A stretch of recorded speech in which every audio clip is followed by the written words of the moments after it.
It's amazing what people get away with. Just bear with me a moment while I shut the blinds. So, I've just had a nice chat with YouTube. And it turns out that message from YouTube chat services was a complete and utter scam. How that person was able to create their comments with a red background, I don't know, especially within StreamYard. And YouTube have just said to me, hello, Gareth. YouTube have just said to me that I should have taken a screen grab. And I also should have kept the video ID. They create blind panic, basically, because you suddenly think, God, is my YouTube channel going to disappear? Don't want to lose 5 years of work, do I? God, I walk very carefully around the minefield of copyright, and then you get some dopey create complete chaos like that.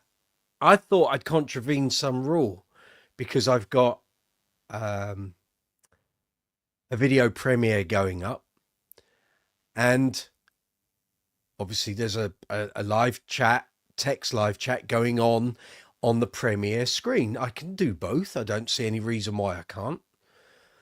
I don't know if there's a rule or a guideline that you're contravening. I don't know. Yeah, that was scary. It's shaking me up a bit because I had everything all planned and everything. So we get one of them on here again. We go hell for leather. All right. I will find their channel on here and report them. So I want to make sure. Let me just duplicate that. I want to make sure I get all the bells and whistles and nuts and bolts. And someone tries that again, we hammer them and let YouTube hammer them too. I don't know who that was. I got told basically if there was a problem, you'd have got an email from us. And I didn't get an email from YouTube regarding it. I got emails to say there was a video live, but I didn't get anything to say you need to shut this live chat down. You just see 5 years worth of work going down the pan.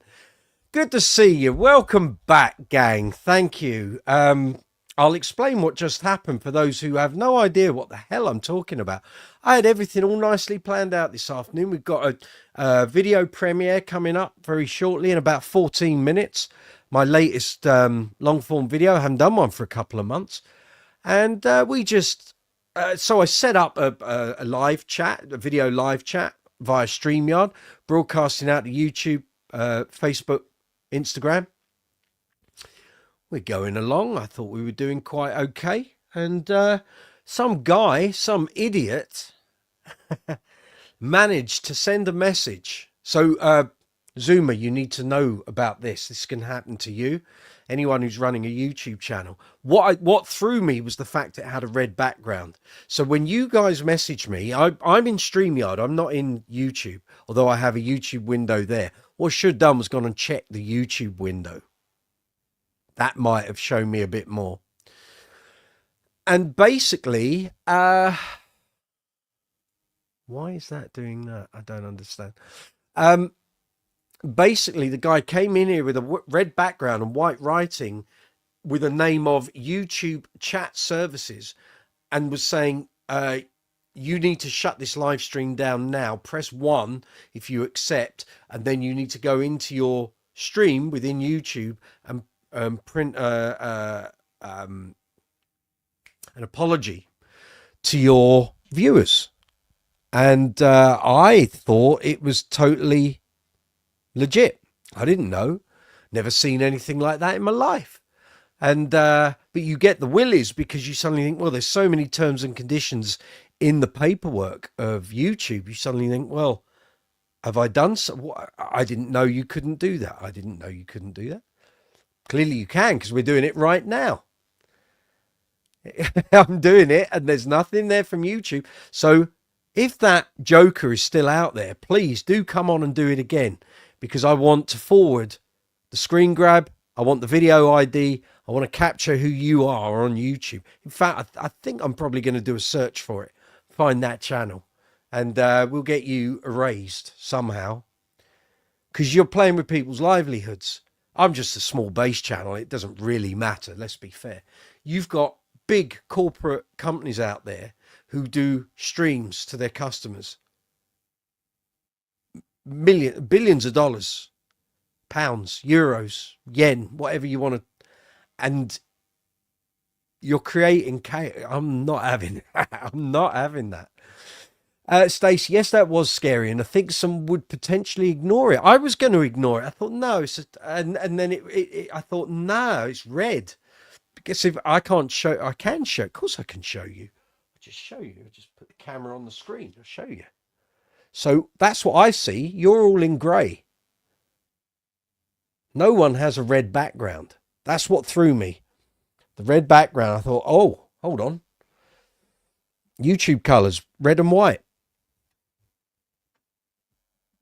I need to redo the old camera there. There we go. That should be it. And that's what threw me. I'm just like, because you suddenly think, crikey, that's my 5 years of work gone completely down the pan. Relax. Take it easy, Mike. So next time I try and do this on a video premiere, I'll be prepared. I see that Joker again.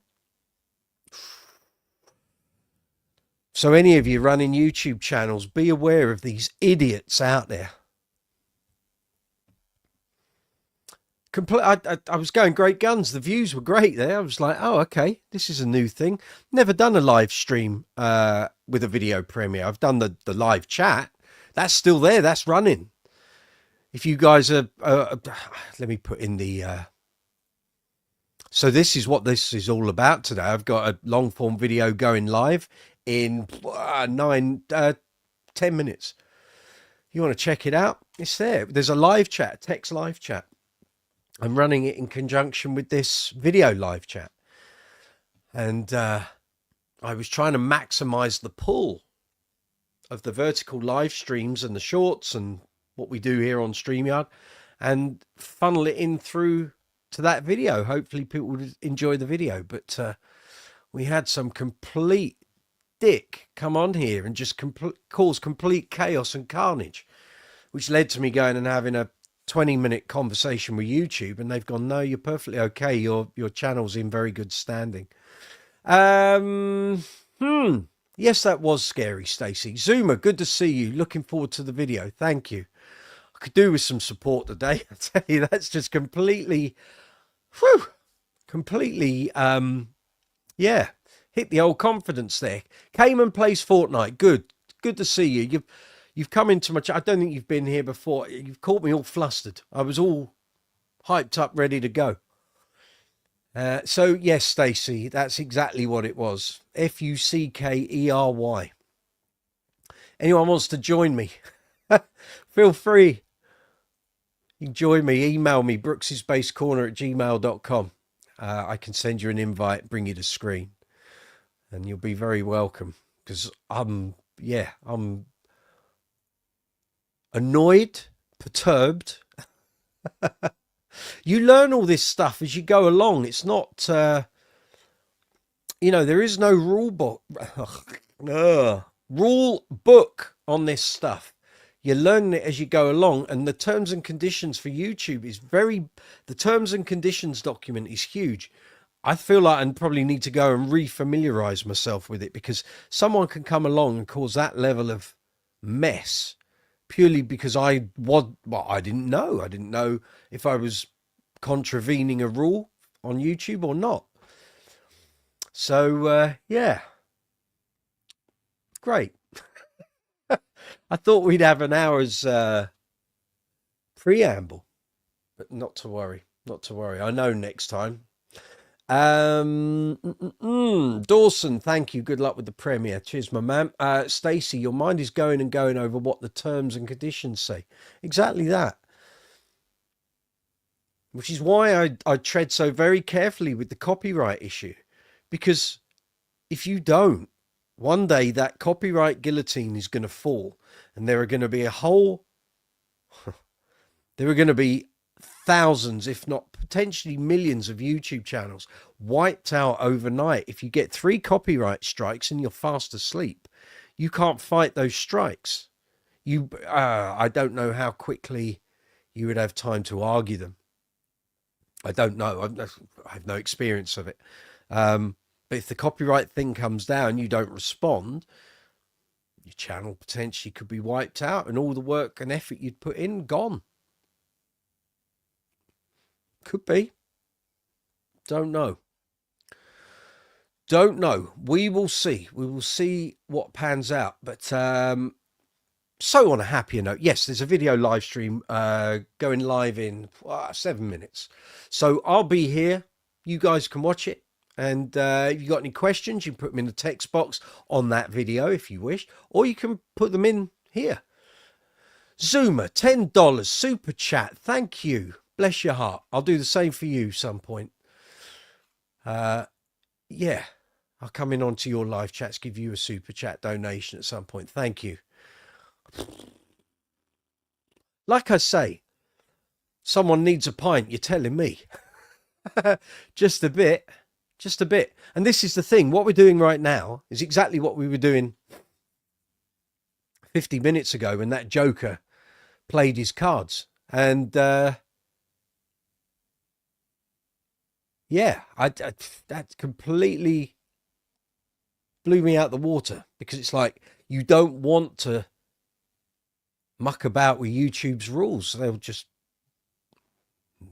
take you out of the game, and you don't want that. Let me just see. I'm just going into this live chat. This is when you're in StreamYard, you've got to then zoom back over. There we go. Now I can see that. I can like your super chat. Thank you. Bless your heart. You know the trials and tribulations. Thank you. Cheers, Zoomer. There's a load of messages there. Stacey's giving me all the emojis. Thank you. Gareth, bet you're annoyed. Just a bit. Spitting, mate. Spitting. Absolutely. Zach Farron, you know what? I like your laugh. Well, I'm glad you do. I'm glad you do. And you don't want it happening to someone else. So don't. Stacey, super chat. Thank you. I'll have to. Guys, thank you. No, I don't want to see other creators fall foul of this. If there are scammers out there doing this, God knows they've infiltrated most parts of our lives, it would seem. If they're going to start doing this on the live chats, YouTube will find a way to get them out. But we've got to give them the proof. So next time I won't be so flustered. I'll have seen it. Just got to make sure, if you get anything like this, if you do live streams on YouTube and you get these scam messages, check your email account that is attached to your YouTube account, because YouTube just said to me, we wouldn't ever enter a live chat to tell you that. We would email you. So that's the rules we're going by here. Gareth, doesn't help that T's and C's are always changing. Exactly that. Exactly that. Exactly my... This is why I'm suddenly thinking, what have I done? I didn't know you couldn't do that. That surely YouTube would flag. If you started a live chat, you would get a flag somewhere within that the back end of the video saying you can't do this. But I hadn't seen anything. Dawson, you don't need terms and conditions. You're a punk rocker. When it's playing with my livelihood and my career, that's when I get the hump. Cheers, Stacey. Thank you. Freddie Forever. Hello from Phil and Chris. Hello, guys. We've had an interesting afternoon. I was doing a video live chat, exactly this. Hello, Chris. I'm the bass player. Yeah, Chris is the bass player that I depped for in the video that you're about to see in 3 minutes. We were doing a live chat just like this, and some joker had come into the live chat. We thought it was YouTube, and basically told me I had to stop streaming and close the stream down. Completely blown out the water. The views, all the people that were coming in on this vertical live stream. So throw me a curveball, flustered. I had a 25 minute chat with YouTube, and it turns out it was a scam. So Stacey saying hello to Phil, our favourite Freddie. There we go. Hope you're well, sir. Sounds it, mate. What a pain in the ass. Just a bit. You're trying to do this and do it properly and professionally, and you get idiots like that coming on. How was I to know?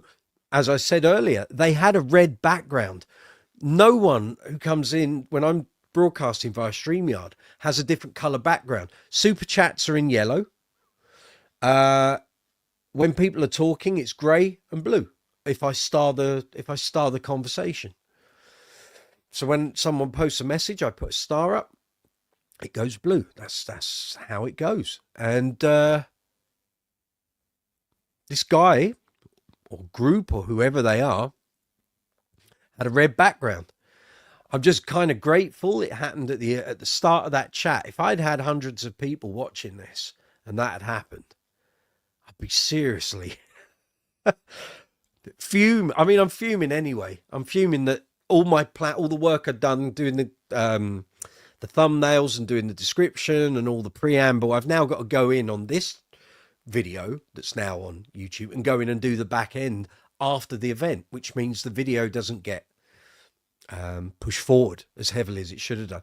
Fred, we're looking forward to seeing what we got up to. It's been a while. It was March, this video.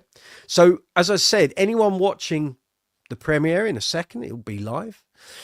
This was a video I did with Phil, standing in for Chris, back in March 21st, up in Leicester. I'll forewarn you, the camera angle is not fetching. Okay, I didn't realize my chin wattle was I'd obviously had a lot of cake that week because I looked like giant haystacks. For those of a foreign persuasion overseas outside of the UK, Giant Haystacks was a wrestler and he was huge. And unfortunately on this video, I look like I've got a small family housing in my chin. I look huge. And also I had dreadful rosacea at the time. It was middle of winter, weather was cold, and my rosacea was flaring like crazy. Didn't help that I had a purple light on me for most of the gig, so it looks like my face is red raw. But anyway, take me as you find me, of course. And oh, here we go. We get the this is the preamble on the premiere. Those who've never seen a video premiere, this is how it all works. So basically we get like a 1 minute lead in. I need to put my headphones on so I can hear the video. And this is how it all works. So I've done some videos like this before. Usually I just post a video up and let it do its thing, but the premieres is meant to cultivate an audience towards a video. It's like funneling in an audience, and how it does and how the audience respond dictates how much YouTube rolls it out to other people on YouTube. But anyway, hope you enjoy it. But I'm here. If you see anything in the video you want to talk about, anything you want to comment on, let me know. It's all good. Just going to take that banner off there. Thank you very much. Anyone wants to come into this live chat by video, you can. I can just email me, brooksysbasecorner@gmail.com, and I'll send you an invite. Anyway, the video is live. I can give you a commentary, of course, but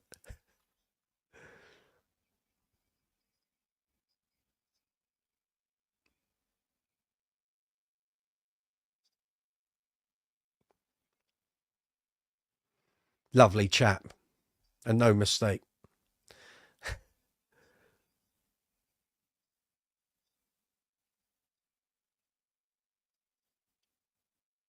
Particularly liking the t-shirt. Vintage, that is.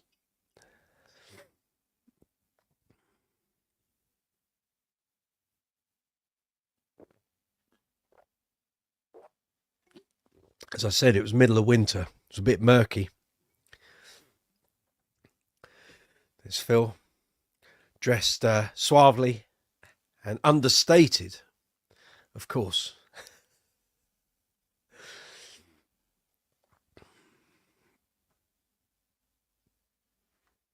It was a lovely venue, that was. And we just saw the inside of it. There he is. Here's the gear. Michael Anthony, good to see you. You like that t-shirt? That was a 1991 vintage fan club t-shirt. In the year Innuendo was released. Can't buy them anymore. There we go. Most important piece of gear I own, my drinks holder. Now then, getting down to business.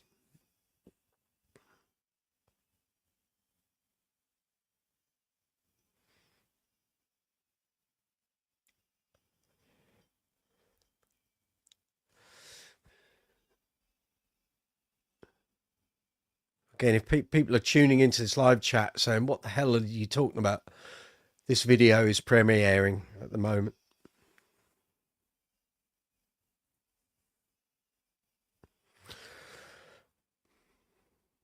Back when you got fan club t-shirts with stuff on the back.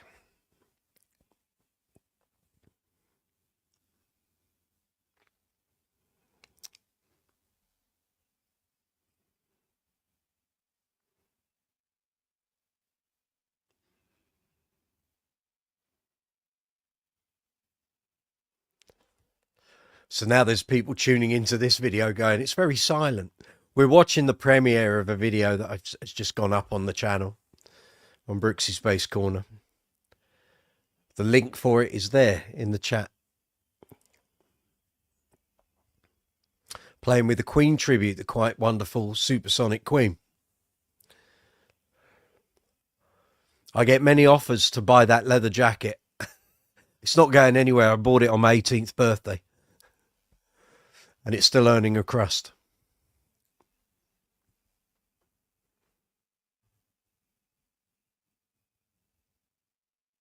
That pensive look on my face is making sure the IEMs are working so I can hear everything.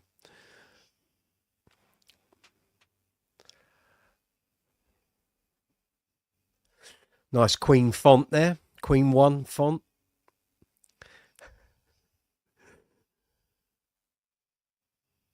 I realised people could watch this video in 10 years' time on the channel, provided it hasn't been ripped down by some joker, and watching this video. But out of context, it makes no sense because they aren't seeing the video we're talking about. But hey, there we go.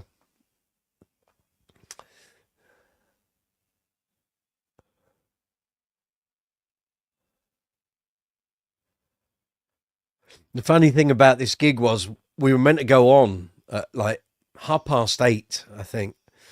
And it became very clear when we didn't finish sound check till 7 that we weren't going on at 8 o'clock. And so we didn't go on, I think, till about 10 o'clock. I don't know if Phil's still watching. We didn't go on till 10 o'clock. So we were 2 hours late. And on the gig details, we all thought we were going to be home by about 11:30, midnight. We didn't leave that place till gone midnight.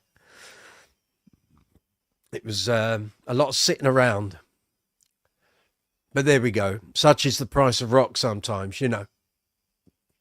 Stacey, I can't wear anything I bought on my 18th birthday. Well, as I said the other night on Tuesday's live chat, I've still got my original Duran Duran t-shirts from 87 and 88. And I can get into them, so I'll take that as a win, you know. Michael Anthony, my wife got you 4 June t-shirts this summer for your birthday. She's a keeper. I'd say so. I'd say so.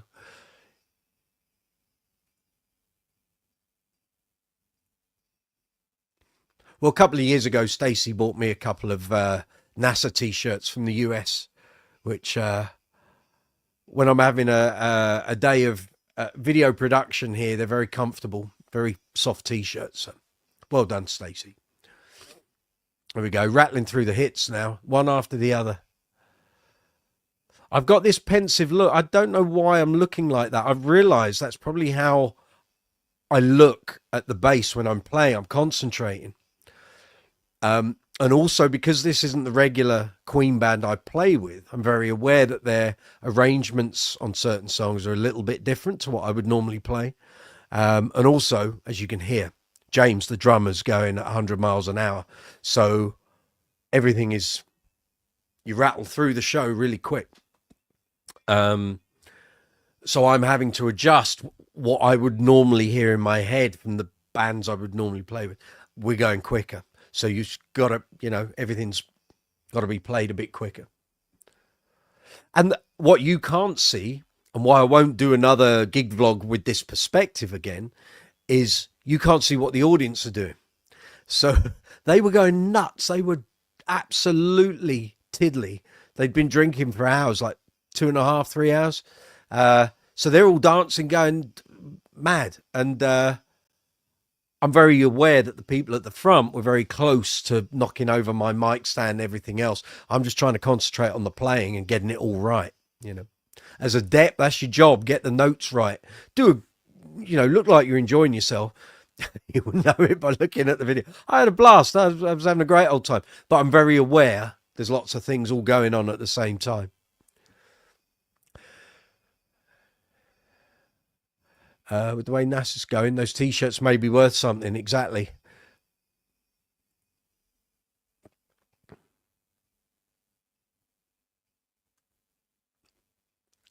This is the second set, obviously. T-shirts changed. If anyone's tuning in or watching this long after the event, we're talking about a video that is going up on the channel at this precise minute. It's premiering. Thank you, Zuma. I see you in the text chat.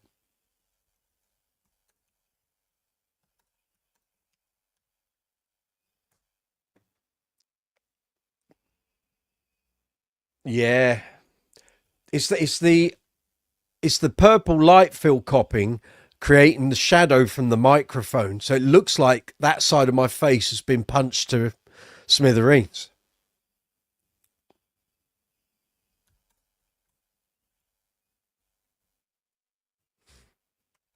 Comedy moment.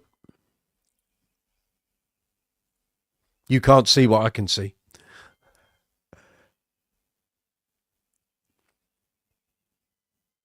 Tight shorts.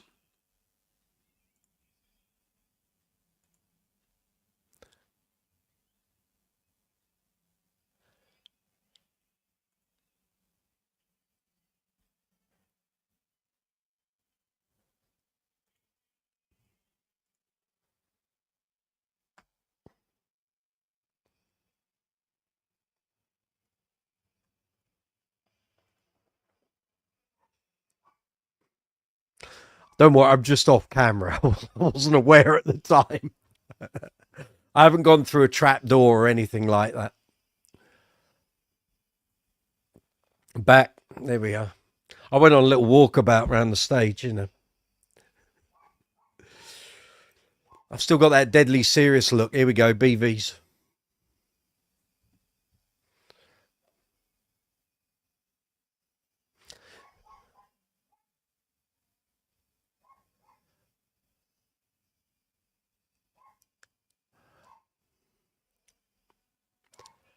I look absolutely worn out. I wasn't, I promise you. It's because the camera's low and it's facing up.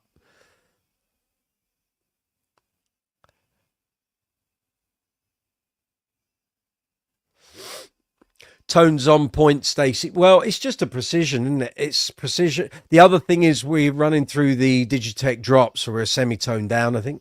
Semitone or a tone? Can't remember.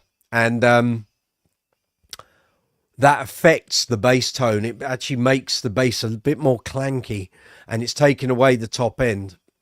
So the tone is not what I would normally want. It is what it is, and it's what the band are tuned in. I'd rather do that than tune the bass down. So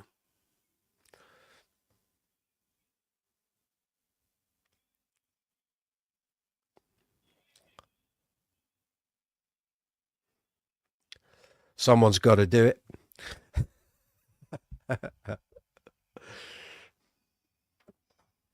Here we go.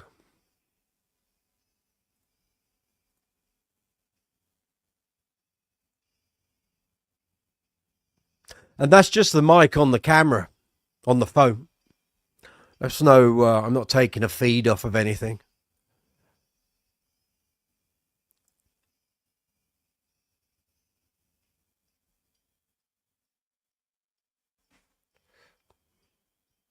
I should have run down there, idiot.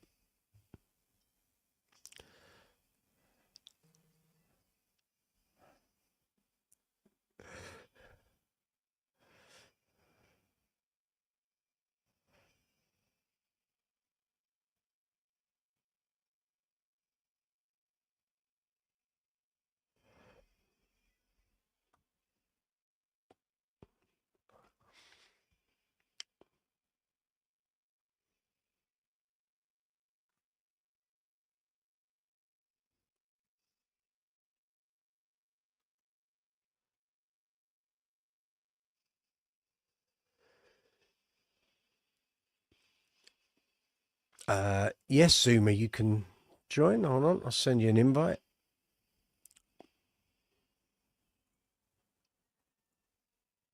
Particularly like the wood block there.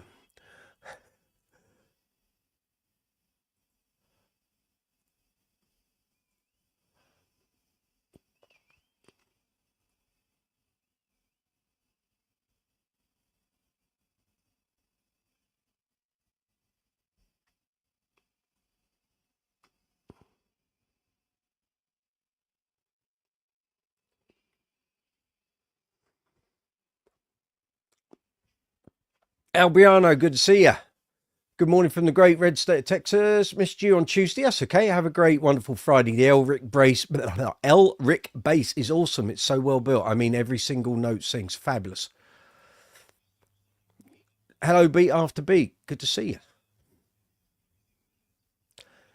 Apologies for the weird sound of my voice. There was music in the background, and I had to run it through a AI app yesterday. I don't know why I look like I've got Gary Glitter's eyebrows there. It's the shadow of the glasses frames. Not something you want, clearly. And there we go. That's that video. There you go. Premiered. It's now off out in the world doing its thing. That's how the old premiere thing happens. So thank you for. So I'm going to keep this live chat going. I'm going to fight back against the idiots who tried to completely dismantle my live chat. Something's playing in the background. We don't want that. Where is it? I've got a video playing on another window, haven't I? There we go. That's what I can hear. Right, we just close that down. There we are. It's better. Everyone's saying hello. Zuma, I've sent you a video request so you can join us if you wish.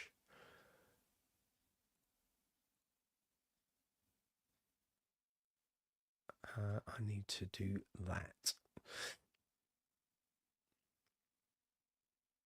That's good. Now I can see my emails. No, I don't want that, do I? Thank you. Right. There we are. So yeah, if you want to join in Zuma, you can. Feel free.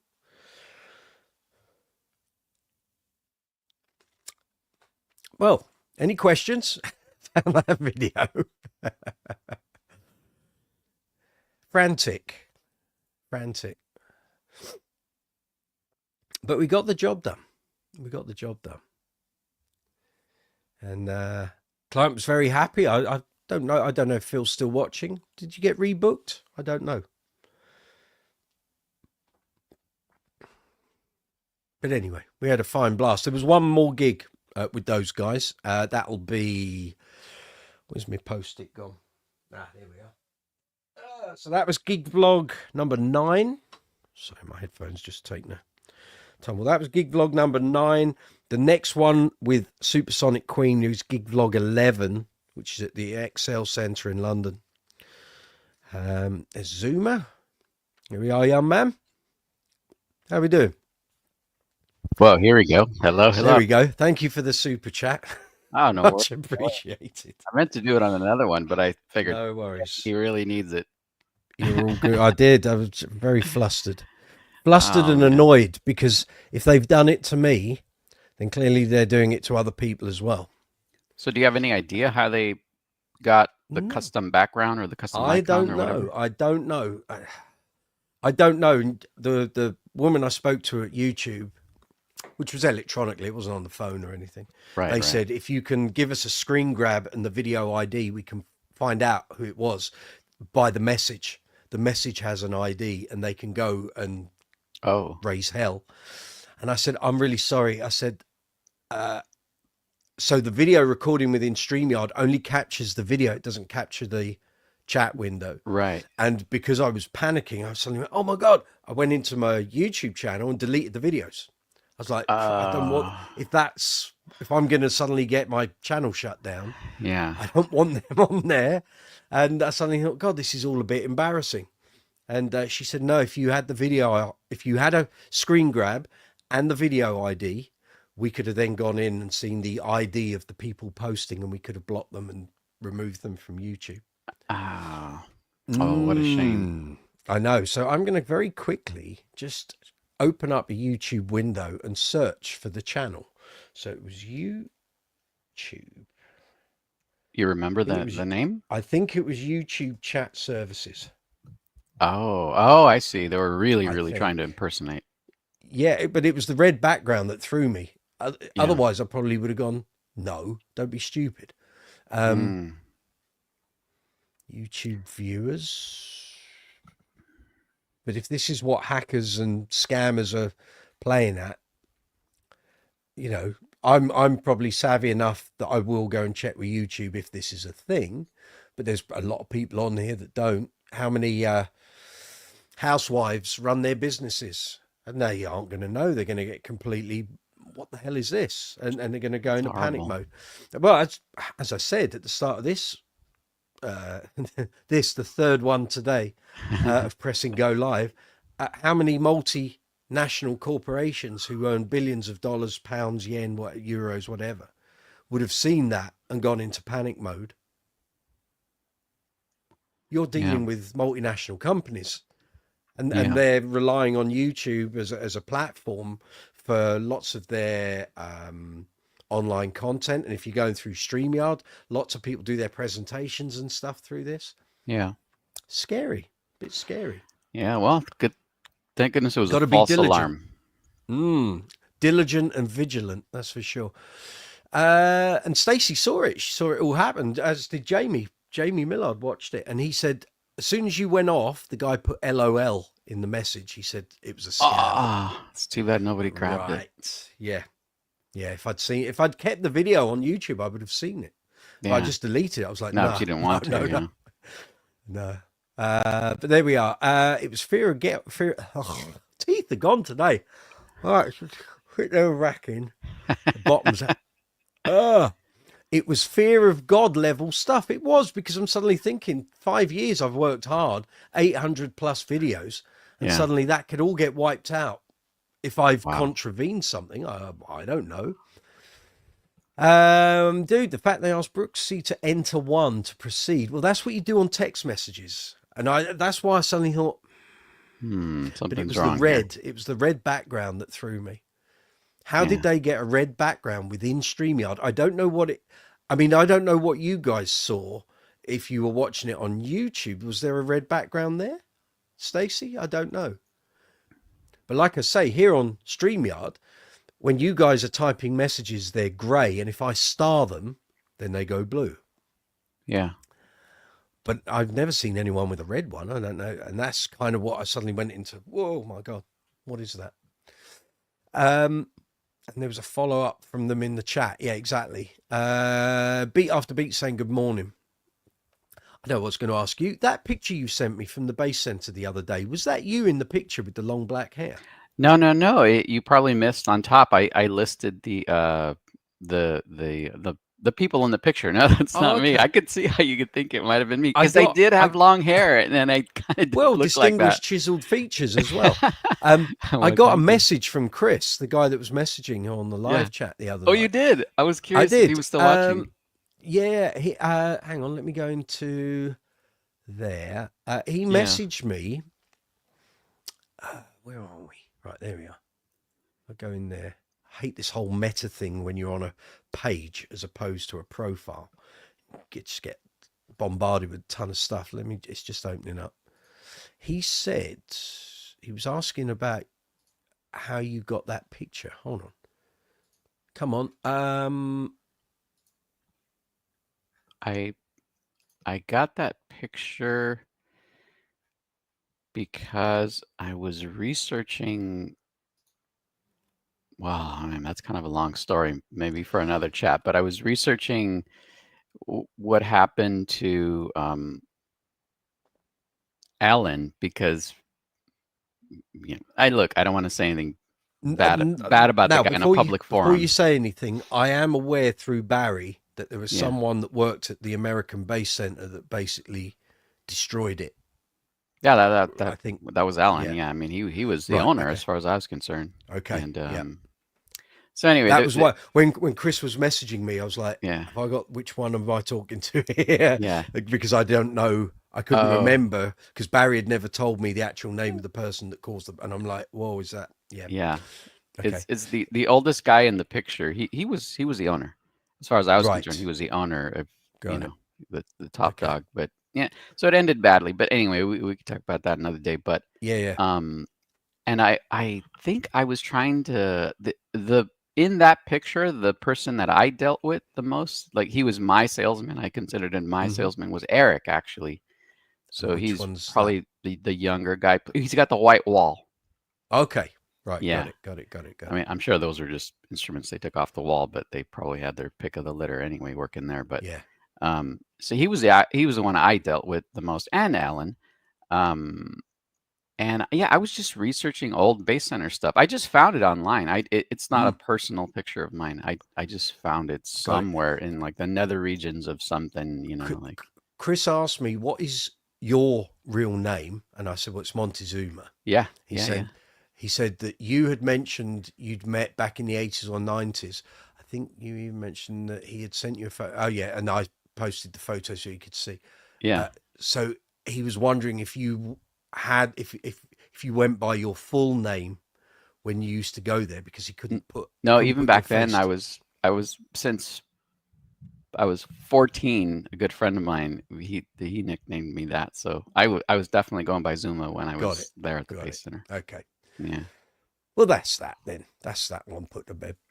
Yeah. But yes, Barry had mentioned to me that it had gone a little off Yeah, there, man, it and was a sad story. yeah, Mm. hey, it potentially could have been fabulous, and it kind of got cut short. Is the way it kind of It got was explained really to me. fabulous for a while. I mean, really nice. Yeah, but it was just I don't know, it just a base only store like that, it just became Mm, like a doomed thing because one of their employees started another store and then he had super bad luck with his partner and then right, that didn't last too well. That was Long Lee and he was a great guy. So we don't really have a base only store like that here in LA, believe it or not, in this big city. So we don't have like a base center.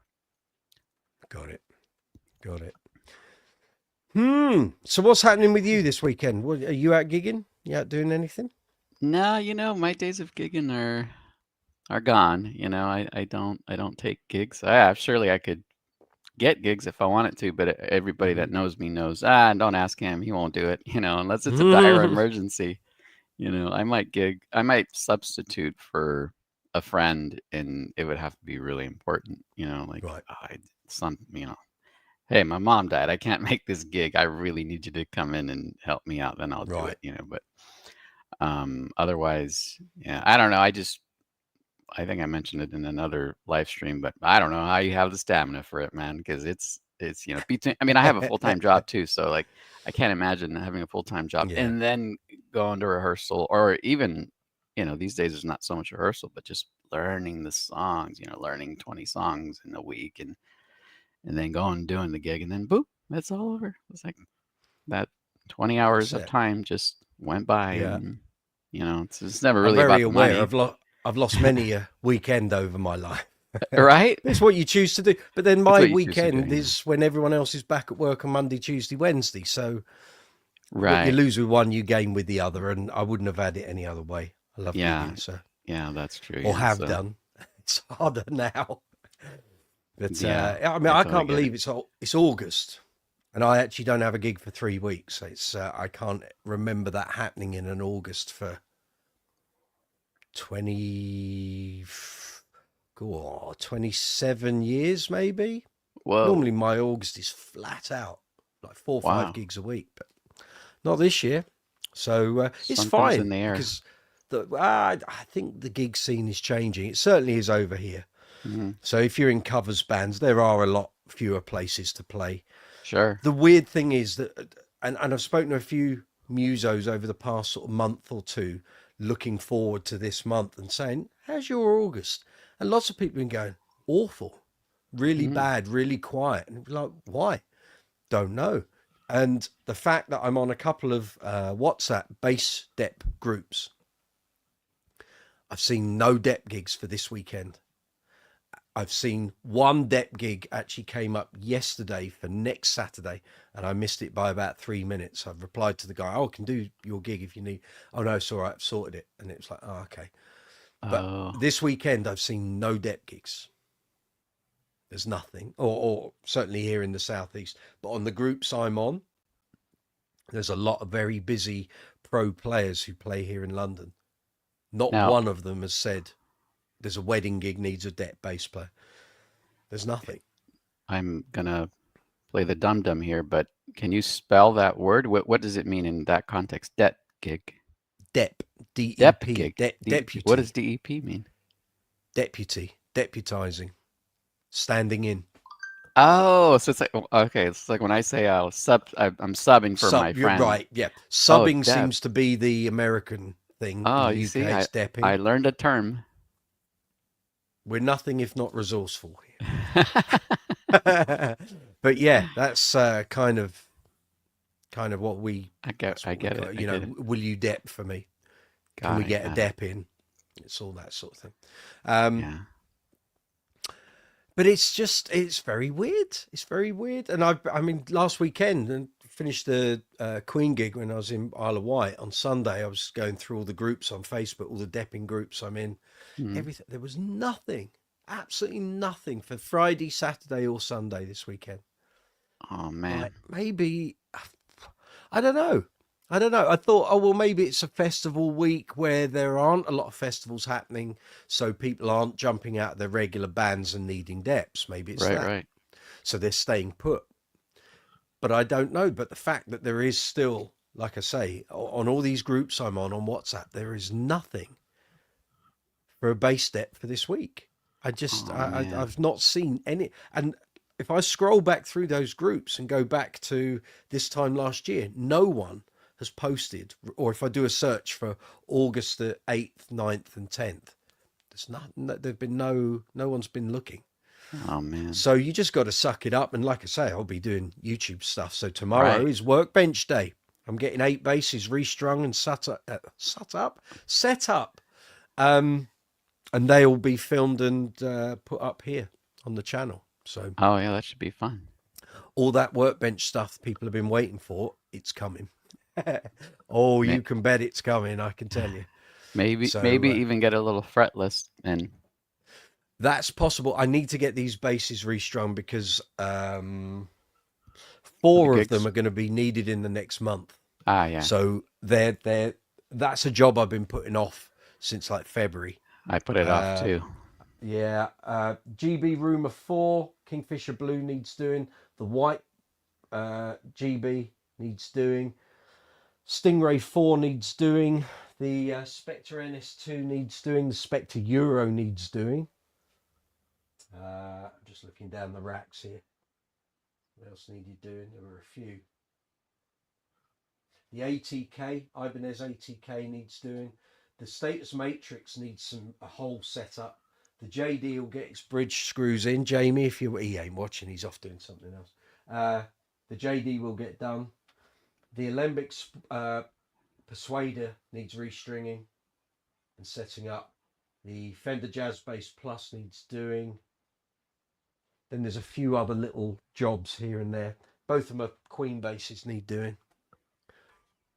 So that one's going to get a full restring and set up and a good clean. Hasn't been done since Is that black one the November. one that was in the video?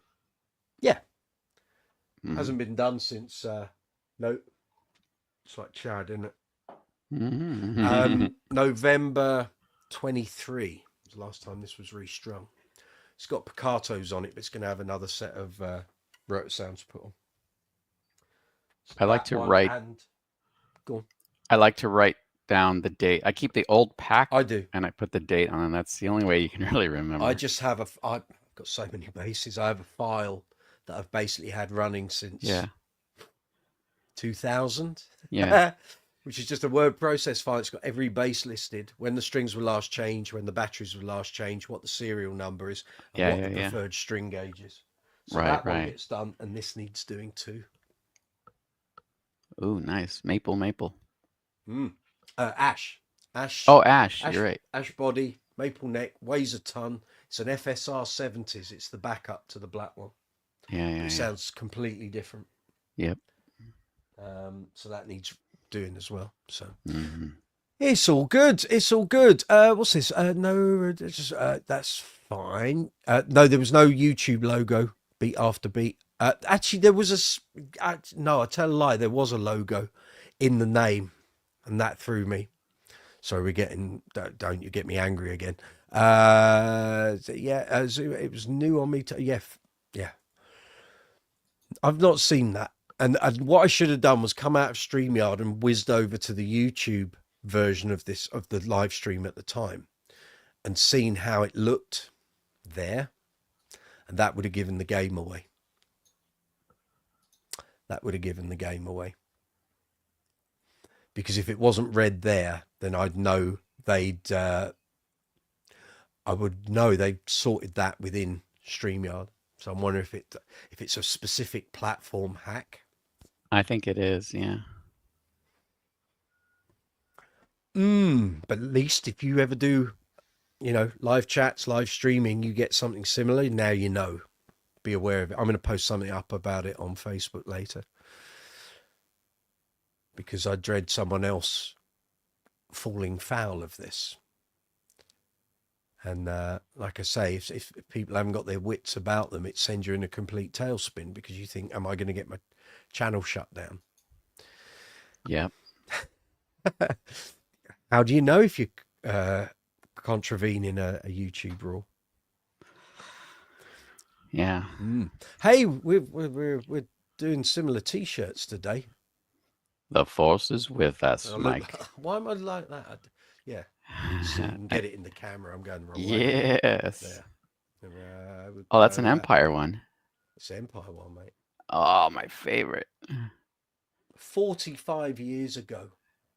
Can't Man, believe it. that's It's a lifetime that's definitely ago. my favorite Star Wars movie, and it's up there Yeah, in just my favorite movies.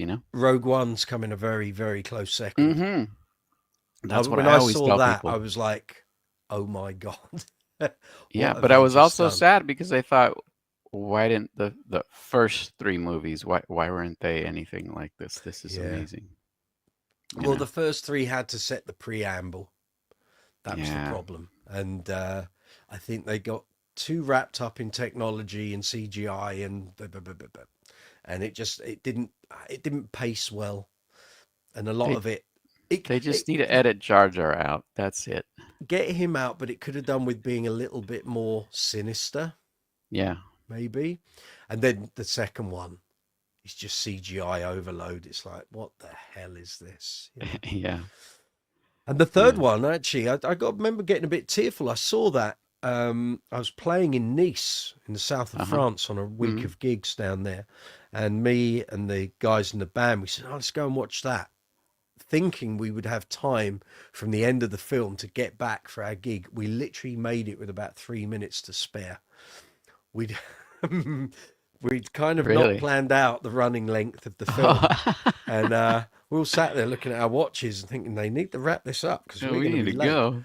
We literally ran onto the stage, put our instruments on and started playing. It was crazy. But that got me a little bit emotional. That was like, whoa, because Yeah. the brevity of it, we didn't know there were going to be the sequels.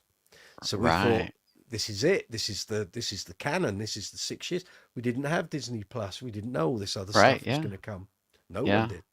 And Totally. and you thought, well, that's it. That's the story told. That's it. Yeah. But Yeah. Yeah. That no, there that was some was. good stuff in that. There was some good stuff in Yeah. that. Yeah. There is. I don't totally take a dump on them. I Yeah, did enjoy them. In there general. we are. Yeah, we could talk Duran Duran. It's just me, you, and a couple of people watching, so We can just Well, talk about what the hell we like. I do have a pretty good topic, and that's Go on. I But I had forgot to ask you, yeah. what did you think of the Robbie Neville album? Oh, it was great. I mean, it's definitely. I mean, I think the production unfortunately screams 80s, right? And I love 80s, It's but Alex Sadkin. so it makes it It's less timeless. But I mean, the hmm playing is. I mean, it's impeccable, right? I mean, it's like everything's perfect in a good way, you know. And yeah, the bass playing is awesome. I do hear some doubling yeah, on the synth. But here's the thing. Oh, I did want to mention this. He played keyboard, so he did his own doubling. So how much tighter could it get? You know what I mean? exactly. But it was just So those sounds, and I the remember for years sound, yeah, thinking that's the bass sound I want. there Can't really must get it. be. It's so crispy, and there's some expertly added overdrive plus the synth layer, Yes, so it just sounds yes, like a yes, yes. piano, like a perfect blend of a piano and a bass. It sounds to me like piano and a fretless, but with a crunch Oh, in there. yeah, there's definitely a Like when yeah you just said some crunch. distortion, it's like there's like a fuzz in there, Yeah, there is. and it's not a percussive thing. Right. It's like a tonal thing. Yeah, Which is love it. always great to add, especially nowadays with earbuds and laptops and all that. You want to Mm, add that presence because, I yeah, mean, nobody seems to care about that full range sound, or nobody has big tower speakers in the living room anymore. I mean, I don't they? still, yeah, I I'm don't think joking. so. Not the living rooms I've been in. Yeah, I lament on that, but that's another topic. But yeah, I thought it was great. Um, but yeah, I had to leave last week, or it wasn't even last week. It was Tuesday, right? When you were doing the '80s basses, Mm.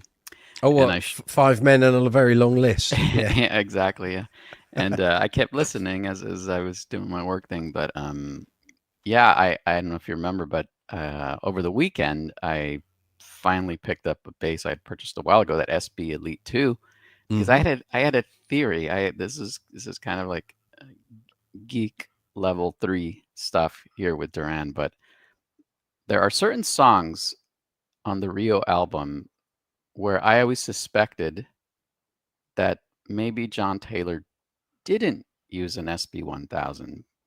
He didn't. Specific, specifically, uh, New Religion is very grindy, and when he does the pops, it just doesn't have that same bark as an As SB far as 1000. I'm aware, as far as I'm aware, first album is either a 600 or 600 or the 700. 700. Yeah, Yep. I got you. I'm with you there. Rio is either, well, it's a two pickup version, so it's Right. either a 900, but I'm sure in his book Yeah. he says he played a 1200. Which I But think that he's could, wrong on, but I think it's a yeah, 900. yeah, I think it's a Yeah, 900, or it could and be an the elite like what I just bought. I mean, but I don't think the Elites came out till the mid 80s. I oh think they shoot, you're came out right. around about 85, 86. Right, in that case, it would have been a 900. But they have the same electronics package, just it would be a different shape, neck, and The Elite's active. no, No, mm-mm. what the Yeah, 900 is. I don't think it is either. Stacy, Yeah, is your SB 900 active? yeah. Let her open up Here the we go. back. She'll know. It's a big old chunk of wood. I know that much. So my so also hold That's back the rain. passive. Okay. Yeah, it's passive. So also hold back the rain, especially when he does the pops. It's all about, you can tell the character Mm, sometimes when you hit a pop, right? And yep. but some basses do sound like the 1000. Like like Rio for the most part does sound like 1000 to me. I'm not entirely sure. So I thought I'm gonna buy this bass. First of all, it was a beautiful white one, and I always wanted one of those, a white hmm two pickup Elite. And so I thought, well, it shouldn't be um, that hard to flip. If I hate it, I don't hate it. It's Yep. amazing. I'm not going to sell it. But I wanted to put that thought to rest once and for all. And after having played it for about a week, I've had it less than a week now.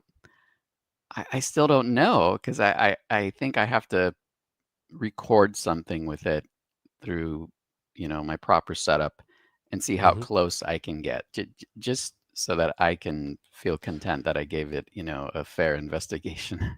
Okay. One thing to bear in mind. So that's the bass PV amplification, of course. Strings. So as Yeah. far as I'm aware, for a long, long time on the Rotosound site, they Roto said sound, that he used PSDs, which which have the PSDs are exposed. normally means 303 or 606s. Yeah. Now, in 2008, I got a box of strings from Rotosound to do a piece on their strings for the magazine. Okay. And in there was a box. I've still got them.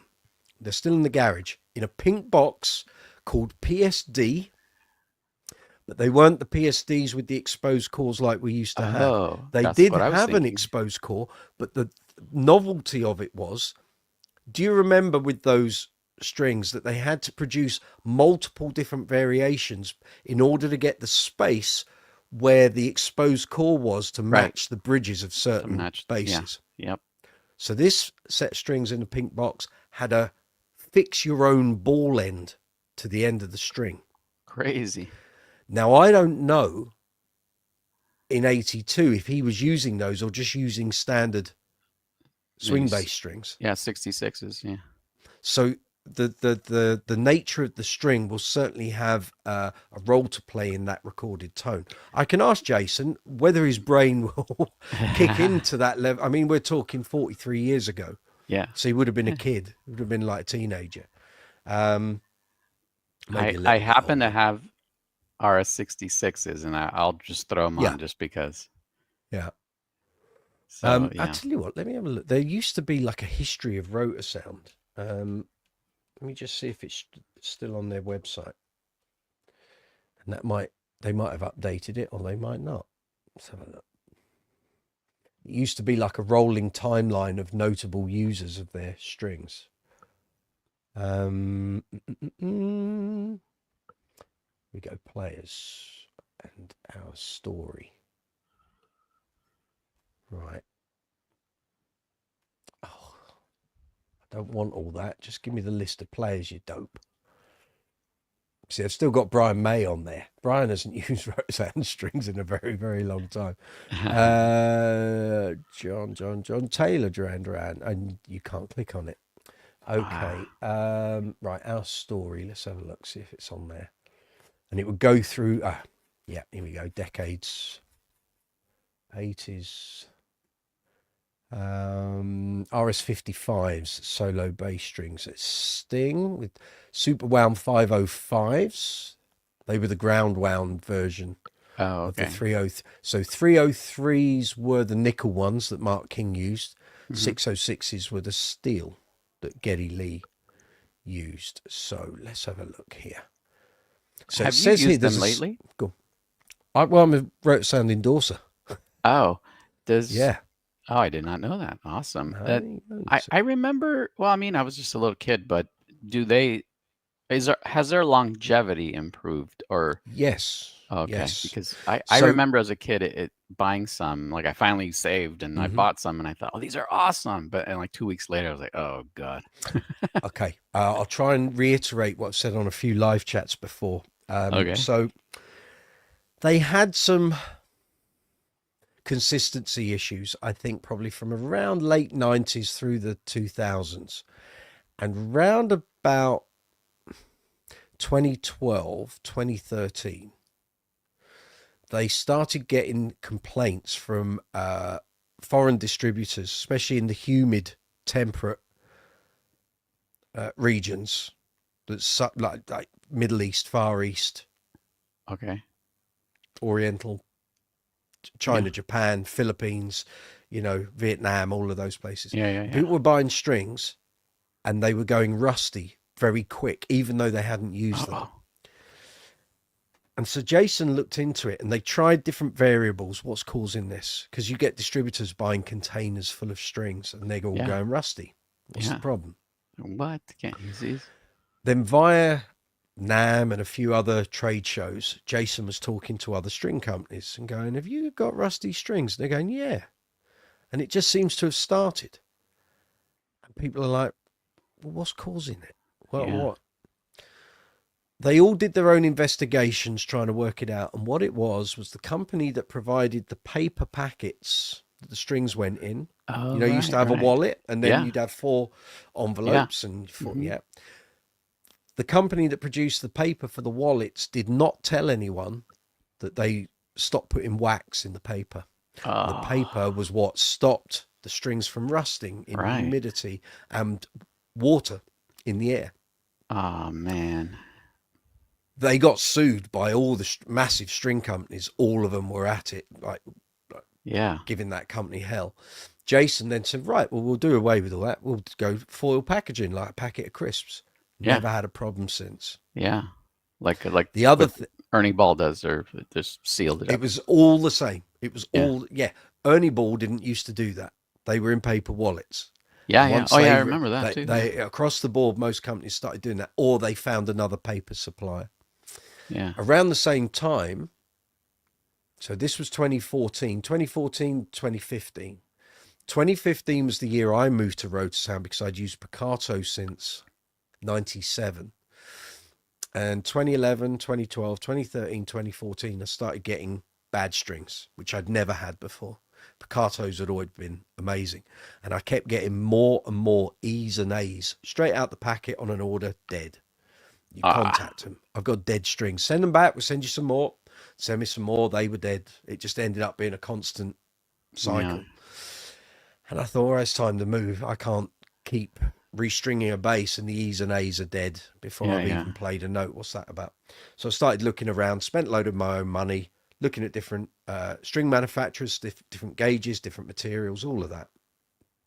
Rotor Sound just seemed to be the best and most consistent across 5 or 6 regular gigging basses. At the same time, what I didn't know, and this may have been why the strings at Picato were getting worse, was the fact that their lease on their building where they were based in South Wales Mm. was up for renewal and they weren't going to renew. So what Uh, happened was the company, Picato, stopped being a company. It became a brand name, which is why Strings and Things here in the UK, who distribute Ernie Ball and all the Music Man yeah. stuff and loads of other companies, you can still buy Picato strings through them. They're rebranded, but I don't know who is manufacturing them. But Jason at Rotosound bought a load of Picato machines, the string Machines. machines. Yeah. He took them in the Rotosound, reconfigured them to how he wanted them to work. Yeah. They work great. I have not in 10 years. So I started using Rotosounds again in March 2015. Okay. I haven't had one dead string. And look how Awesome. many basses I've got. Yeah. I see. Yeah, that's a lot of restringing goes on in this Oh house. gosh, I know. Uh, I haven't had a single dead string, bad string. I haven't broken a string. Nothing. All my road sound experience in the last 10 years has been ultra positive. The only downside is I keep putting the bloody price up. So the Wow. artist Yeah. price is not as good as it used to be. And actually, Mm. it's cheaper for me now just to buy the strings I like from Amazon. I save myself five Oh pounds a man. packet than what my artist price is. But it is what it is. So I'm for gonna me, they've been get a far more prop. consistent. I'm gonna get a Yeah, prop. go. Okay. We've got 3 people watching. You're very welcome. Thank you for watching. Me and Zuma are having a chat about bass.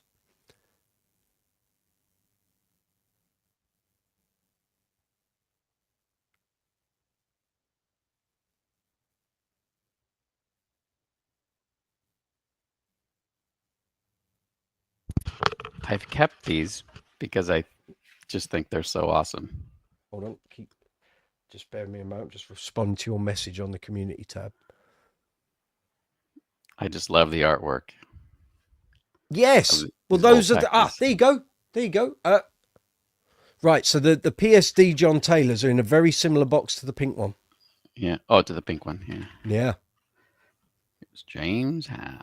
So what are they? Those are jazz bass. Yeah, 77. So Yeah. these are. 77s. Let me see if And I can Google.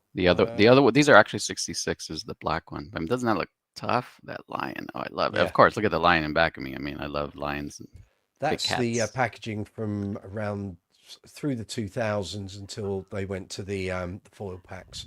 Yeah, I didn't buy them that long ago, but I knew they were old stock, but I didn't even care about the strings. I did use them, but I just wanted the boxes. There Uh, we go. I've got there's that box. but, PSD 45. No, that's not them. They were a different gauge to that. but this is what I also wanted to show you. Yeah. This is String amazing winder. for Yeah, changing strings because this absolutely. is just a cordless screwdriver, but this little guy here, I think this one's made Is by that the This one's a Dunlop? Dunlop one. Yeah, yeah, you got it. Yeah, Yeah. Oh, very handy. this is I hate to overuse the word, but that was a game changer for changing strings because gosh, that makes it easy. That's so nice. That's it. But Don't I wear always your back it hand out. off when I get close, though. You know what I mean? Yeah, yeah, Because yeah. it's Yeah, you don't I want to overdo it. you could I did it one time. I said, Yeah, that's it. oh, It happens. It yeah. It's like happens. you dummy. I just didn't think it had that much torque. You know? You were going to ask me something else about that uh, Aria Elite. You Oh, didn't finish your question. well, I guess it's just still unresolved, and but I'm glad to hear you remind me that yeah, in the book he did, you know, I believe mistakenly say, "Oh, I got an SB 1200. It was the deluxe Yeah, model." I think he had a 900, but so I I do think so. think that that must have been what planted the seed in me to think, wait a minute, if he thinks he used a dual pickup bass, there's got to be some element of truth there. I mean, he couldn't have remembered I think I've that seen it. specific thing. I saw a picture from the time. Yeah, Uh, like yeah, over here, there was a chain of magazines called Limited Edition, and yeah, Duran Duran had their own sort of line of those for like 3 or 4 years. And they yeah. used to have loads of pictures in them that you never saw anywhere else. And I certainly remember a picture of him with a double pickup bass. And I It think wasn't very common, but along those lines, there's a black and white picture, and they're in the studio, and you see the dual pickup, what I think is a 900 in the back, just of leaning on a wall like you would if you were there, and oh, let's get that one now. So that course. to me is that's the most He would have credible, had Aria sending in bases like on a all monthly sorts of stuff. basis. Yeah. Yeah, Just take some pictures with this. Next photo shoot, try this. Do that. They're doing totally. loads of stuff.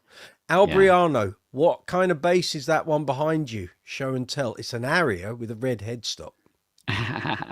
Yes, I can grab it. Yeah, go for it. Let's see here. And it This is is the heavy. gold. This is the This is gold. this is about Look at 10 that. and a half pounds, They're but not it light. is it's They're it's a not for the beauty. faint of heart. Yeah, Yeah, it's it's a a cracker beauty. that. And there's the headstock. Fingerboard is very shiny. I have to Yeah. say, well done. Ebony or rosewood? It looks like rosewood. Or if it's ebony, it's nice and striped, but I mean, Yeah, just look at the craftsmanship on that thing. Look at that. yeah. They were This, great. They were this, ahead of their time. yeah, this joint here when you're playing, I mean, it Mm. just disappears. And see, I mean, you keep the spreadsheet, but that's what I do. I put a little sticker and I put the That date that wouldn't I change last the for me. battery. I That'd change the come off battery. after a couple of Oh yeah, gigs. if I was gigging, that's Yeah. probably not a good idea, but yeah. I'm just scrolling through the rotor sound thing here, and Yeah. there was an advert for super wound strings, and it mentions both Andy Taylor and John Taylor using super wound, which would correspond with the PSD thing. Let's see. Bands such as Duran Duran, Spanner, yeah. Bassist John Taylor, Martin Kemp keep the bass at the front of the band, of course. Oh yeah, that's just advertising blurb. Yeah, I'll dig that box out. So, Oh, that'd be trying to see cool. if there's anything else. They've changed all this. There was a whole section on John Taylor at one time, and it seems to have gone. Yeah. Yeah, it's kind of a shame that my friend and I always joke about well, I really wish we could find out, this obscure little thing about the bass and this and this and that, referring to John and Duran, and then we laugh and say, well, even if we ask him, he wouldn't remember anyway because he just doesn't No, care. no. I message Bernie, his tech, Yeah, Bernie every Guerra, couple of yeah. months, and we have a chat. I've met him at last time I saw Duran at the O2. And we were Awesome. having a long old chat. So I was meant to go down for sound check and interview John, and the day we were going to do that, I saw them on the Monday, and they had a gig on the Tuesday, and apparently on the Monday, not that anyone in the audience would have noticed, there were a load of issues, and Bernie just messaged me back, full tech meeting, you can't come down. It was like, oh, okay. So there was a few issues after that first show, so that they had to iron out. So I Oh, missed an opportunity there. I have a question for you. This Hmm. is definitely, you know, But I do message Bernie every couple of months with questions for John, and he always comes back. He can't remember. He doesn't know. that So yeah, yeah. go for it. So Bernie once said in some kind of interview he was doing that there was only one show, and it was a show in the UK somewhere Hmm. where John's bass failed and John was not happy, and it was seared into Bernie's head, and it was like this, you know, this very traumatic moment. And he said that after investigating it, he found out it was just a cheaply made bass. That's what his diagnosis was. Do Hmm. you have any idea what that? Or just in case you spoke to him about that? The only thing I could think of would be the signature Peavy. You know, the grey one. Maybe you know they did a signature grey one round about. Yeah, I had one. I had it. I sold it to a friend. I wonder if it's that. I don't know if the timeline matches with that. Because A, they only made a few of them. They didn't turn it into a full production Yeah, model, and it just didn't look. It didn't look as solidly built as the other Cirrus yeah. models. It was a very simple bass. It was just two passive pickups. Yeah, they were But just they were trying to make the most of the John Taylor yeah, yeah, Association, association, right? But they didn't want to spend the and money didn't. on Yeah, making a they did. series. It would have been serious. It would have been too expensive. So they chose like a the lower I'm line. wondering if it's that because anything else he's used live, Yeah, the Cirrus is generally a good, well-built yeah, bases. The Say base he had will be that won't have been put together on the cheap. That's a yeah, proper bells and whistles, and everything else he's got. Well, I don't think he's had yeah. anything else I think it was built. some festival. I think it was a festival in the UK that happened on. Hmm. And he says every time I they don't do know. that show, he'll call him and say, John will call Bernie and say, "Are we okay?" Not that base. Yeah. Country Taco, good to see you. What's up, guys? Have a great day and weekend. We're cool. We're cool. We had a video premiere about an hour ago. And this, we got infiltrated at 10 past 3 by a complete, pardon my French, knobend who completely spoiled the live chat we were doing. And, uh, and so I had to start another one up, and that's this. And we're freewheeling at the moment. We'll go probably till about 5:30. Then I've got a dinner and stuff, and might do a live chat later on because my other half's out for the day. So while she's away, I can make a load of noise. I was thinking because I finally got some room here in the office, I can do a live chat, plug into an amp, and we can start demoing some basses, which I haven't done for a long, long time. And I said I would. Yeah, So while I've got an empty house, apart from two dogs, and I can make some din, let's do it. two So dogs. that'll Let's be talk about later the on two this evening. dogs. Oh, well, they're all fast asleep. They'll be nudging me soon for their dinner. So give it another Sizes, half an hour. names? You've not seen my dogs? No, I Oh, haven't seen a them yet. three-legged Chihuahua called Charlie, Charlie. who lost his leg with his previous owners, and we took Oh, him on 2 days after his operation. Came to us on my birthday in 2023, and runs like the wind, has a fabulous life. He's perfectly good. And the other one is a 10-year-old Shih Tzu called Ollie, who we inherited from my mother-in-law when she passed away last year. That's the oh, dogs. I'll show you them nice. later. They'll be scurrying about doing stuff later. So Yeah, it's all good. nice. It's all good. Any Mm. questions about any of the gear? We never get to talk gear because when we're on our live chats, it goes boom, boom, boom, boom, boom, boom, boom, so Yeah, yeah. quick.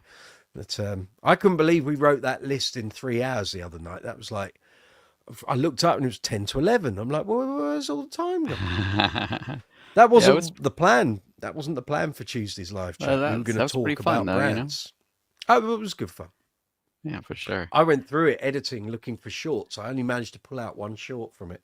And I thought, well, it was entertaining nonetheless. Yeah. But the weird thing is, The title was good though. Five men and a 1,200 people list. watched it. Yeah, that's That's amazing. the craze. That's the nutty thing Is that a to me. record? No, no, no. The most watched live chat was The one 6 weeks ago when we had With Lee Lee? Sklar come on. Yeah. Yeah. But But that was also the first live chat that we went to vertical format instead of horizontal. Oh, so it was a double whammy. It was a double whammy, and so I've been looking at the figures week after week, and it's dropped since that, but they've still been up around the 1,000 mark Yeah, yeah. each week, which is considerably more than the 150 that we used to get when we were horizontal. What happens is when you go into a vertical feed, YouTube pumps it into shorts and vertical feeds. You see it in the analytics, you know, where it says where your views are coming from. Yeah. So it'll do homepage, browsing, external, vertical live feed, shorts. Yeah. And that's where the bulk of the views come from. Right, Which right. is why I've been doing all the live chats in vertical. Although, well, I don't know what you can see at the moment, but it says we've got 6 people watching. So Yeah. that's quite, jump to 9. But also, people are now starting to come out of work. And I know if I do a live chat later on, we're going to get the belligerent and drunk of the world coming on, which means I get to run this little number, of course, because we love that.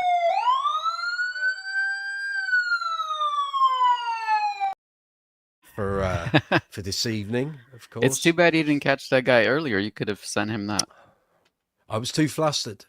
Hmm. I was too flustered, and I didn't know what to make of that. Now I know it is a scam. It's I can deal with it next time because we're prepared for it. And what I would do Totally. now is if he came on, I would just go straight into the YouTube version of this, not StreamYard. Find his account, screen grab it all, block it. Send him to the lions, Yeah. Oh yes, the hungry yes. lions, for sure. That's for sure. Most definitely. I can I can do a 10-second review of the elite if you want. Yeah, please.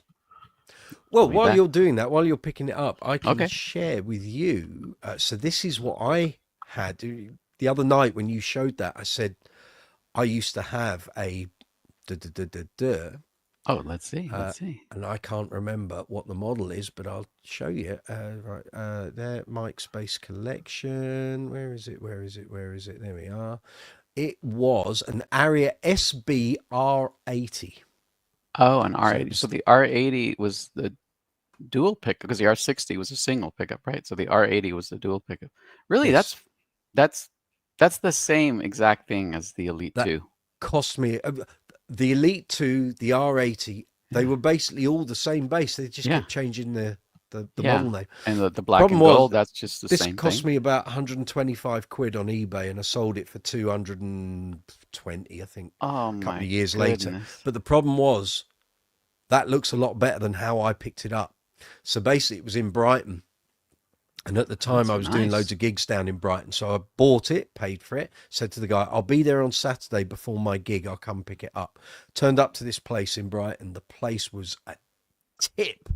It was squalor. It was horrible. And this horrible bloke, just thrust this bass at me and go, there you go, mate, and shut the door. And I was like, but I haven't said I want it yet, but I'd paid for it. Yeah. Basically, it was banged and dinged all over. I'll show you some more pictures. Oh, did you Someone had refinish taken it? a felt tip. No, someone had taken a felt tip pen to it. All the pickup screws had been completely stripped. Most of them had been Oh, replaced with nails, and someone had banged them in. They weren't even in properly. oh my Most of the God. tuners were slipping. So let me Jeez. show you another couple of pictures.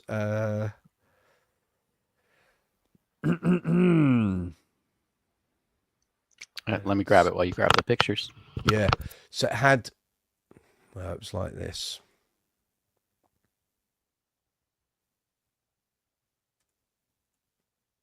It had things like that all over it.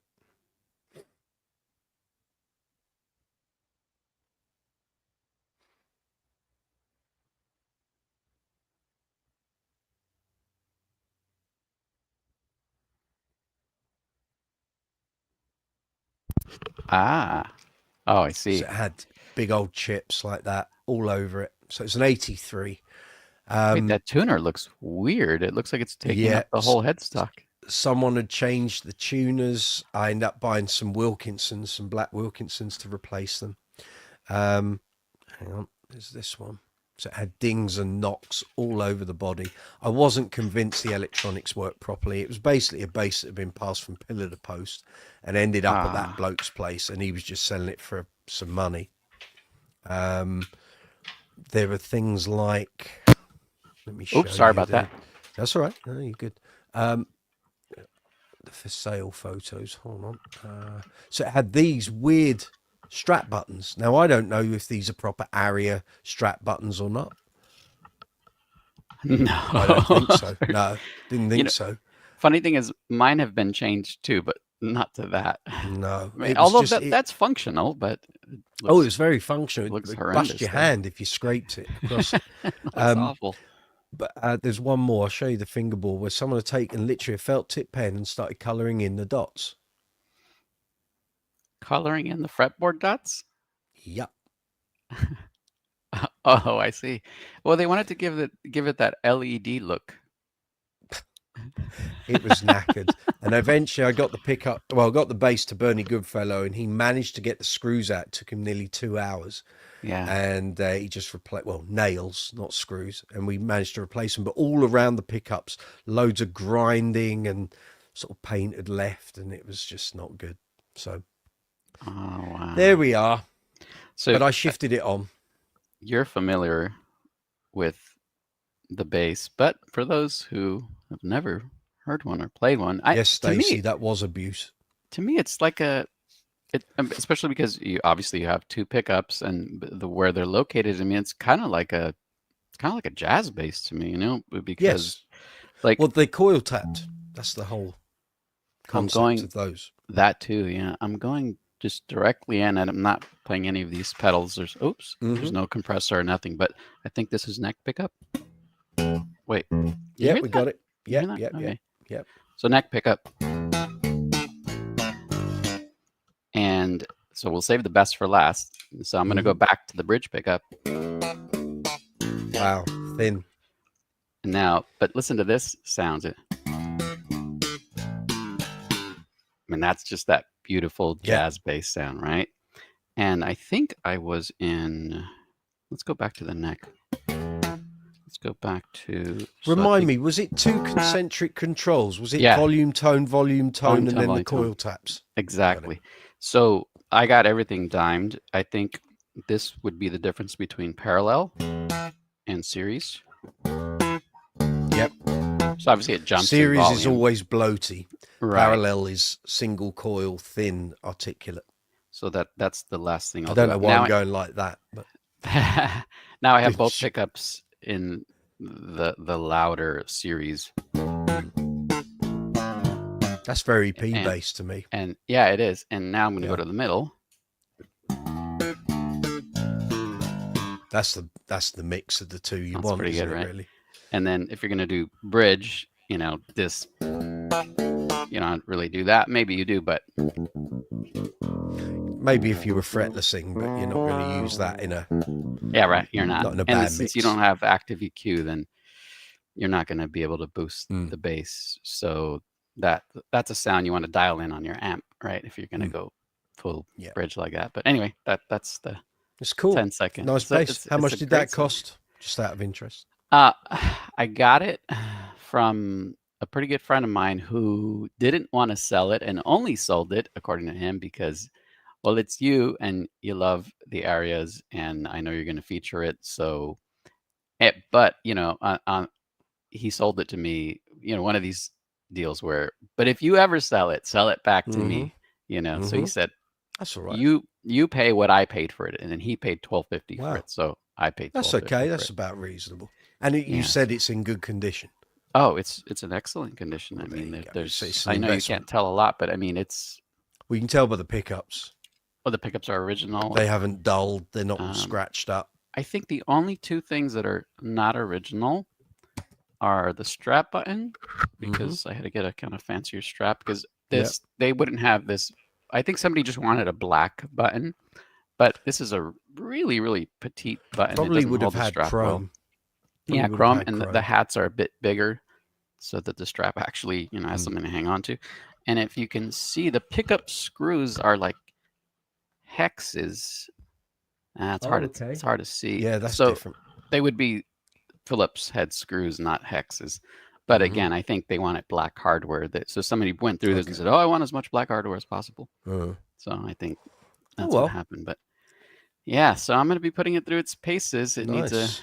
the strings don't sound that bad, but I want to get the roto sounds on there just to Mm, kind of give it that mm. back in time treatment, as far as we It can might tell be worth anyway. send an email to Jason at Rote Sound because he may remember, and if he doesn't, he will probably have the supporting paperwork to say what strings John Taylor was getting in that sort of 81, 82 period. He'll Yeah, be able to I tell you. will. I will email for sure. Do we know what he's using now? We Mm, got to ask Bernie. could ask Bernie. I think. 'Cause I don't hear that Hang question on. come up very often. No, I think he. Hang on. What bass strings? I think someone said he might be using Ernie balls, but Dingwall strings apparently. Well, that Oh, makes just sense. what Of comes with course. the Dingwall, right? Yeah. Which I believe those are just rebranded Didarios or Diodarios, I guess is the right way to Yeah. say it. Sounds about right. Yeah, And if he doesn't use those, he'll use Pasons. So. which I'm not too too huge a fan of. The Diodarios are a bit stiff for me. I Mm, like using DRs or. mm. Do you guys get DRs? Yeah. Yeah, Yeah. I've yeah. I got love. a couple of the funky multicolour neon packs, Oh which are yeah, going to yeah, yeah, go yeah. on the Bootsy bass at some point. Yeah, I have those in the series. I have the He black said ones. a list of jobs with that bass. It's the most unbalanced bass in the history of man, and I've got to do a demo and a review of it, and I've got to get the balance thing right. And we were trying to do it via putting an extra strap button on a belt and seeing if that will work. Because basically, you put this bass on, and the thing just goes I tip straight up. I've been wanting to talk to somebody about this. Yeah, This is the perfect opportunity. go for it. Okay, so I have one bass Hmm. that I love. It's a Bossa 5-string bass, and it. Well, one of the reasons it's so cool because it has a kind of slightly downsized body. It's a 5-string, but it just fits me Okay. well. But the problem is, you downsize the body. Well, guess what? The neck tends to go like that, right? Hmm. So it's not disgusting or anything, but let's just say like I want it to sit here. I just like this neutral position, and it kind of does this, right? So it's just like you just need to lift it up a little bit. So why isn't it more acceptable, I guess, and why isn't there a product out there that could simply maybe tie to this strap button and it just, I know it sounds goofy, but just has a string that goes around the nut and just would gently tug it back into place? Like, why doesn't anybody do that? I don't know. The There Adario are. makes There, a little thing you could put here. hmm It's a Like with slick little, acoustic guitars where they yeah, have the yeah. yeah, but it's like Um, all done up nice in plastic with the knot and everything. And so if I why doesn't told you anybody how use much it? money I've spent on straps to try and solve this problem, And I and I did the still same thing. I bought a 4-inch white strap for that bass, and it yeah, helped, but it doesn't didn't completely. solve it on the Yeah. Bootsy. I bought one of these as well, Oh, which with the grabby CFG, stuff. Yeah. yeah, and it didn't work. And it Wow. wasn't their fault, but You the can problem beat was somebody with that one. they didn't have a UK distributor or supplier.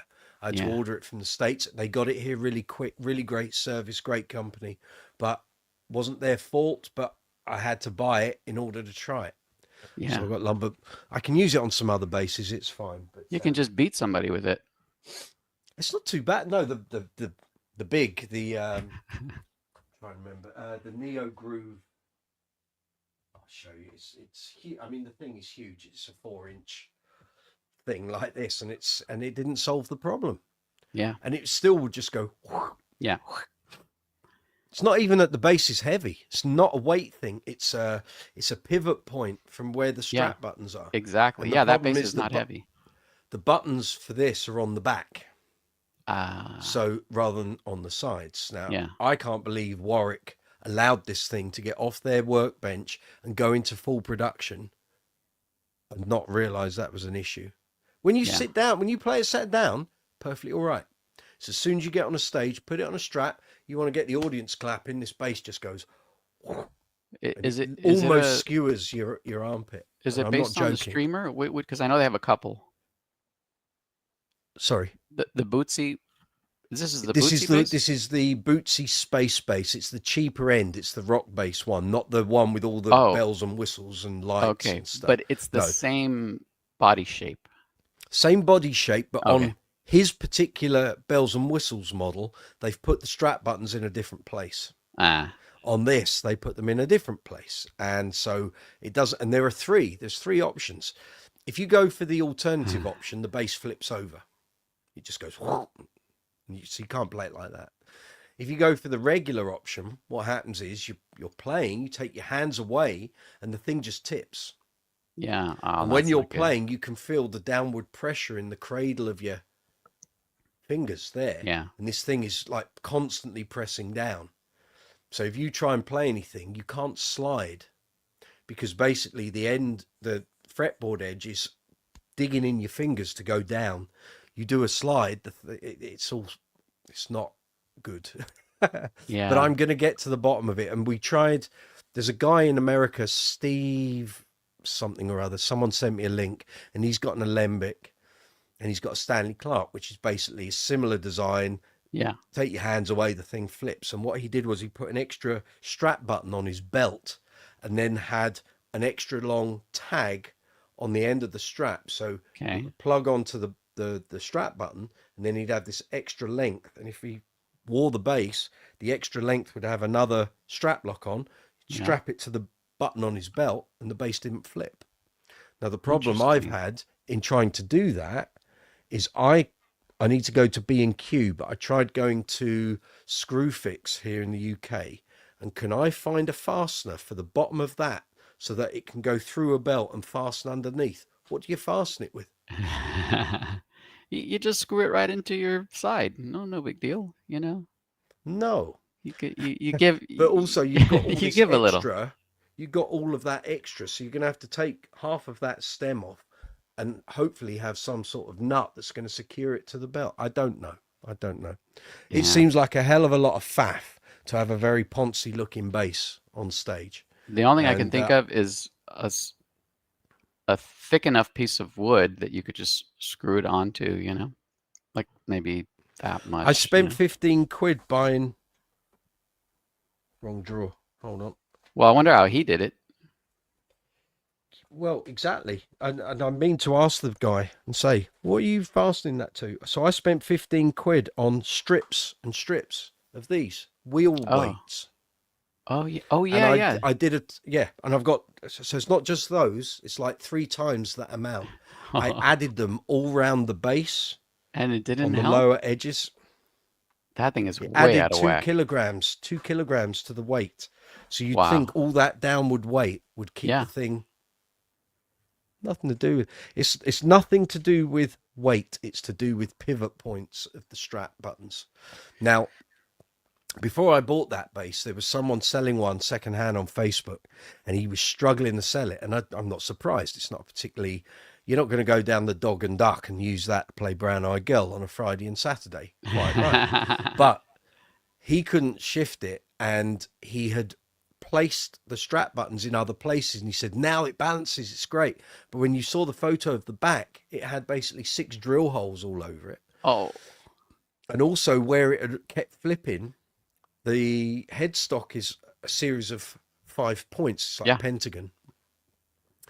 All those points were sharp, and he'd knocked by accident. He'd clipped the edges off all of them. So Right, there right. wasn't, it wasn't in good condition. He struggled to sell it for about 2 years.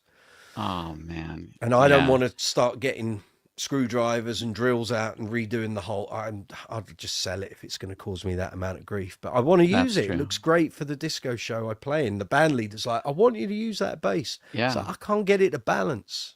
Can't get it I'm to gonna balance. get that little product, and I'm just gonna put my money where my mouth is, and I'm gonna try this. You can test thing. run it. I'm gonna try this thing with the string. I'll try to make it look nice, but Yeah. it's got to work. I mean, you're just using the string to pull it forward like this. It has to work. In theory, it should, but again, I'm looking at sort of on the Bootsy base. It's going to be harder because it's quite a long. I mean, it's regular scale. It's regular long scale, but it just Hmm. feels Warwicks tend to have that. They sit in one spot and it's a long old neck. The bridge, But they moved the bridge to the left too, yeah, it's which that whole was double bridge nonsense, like the the Alembics. You know, yeah, because they they wanted move it all.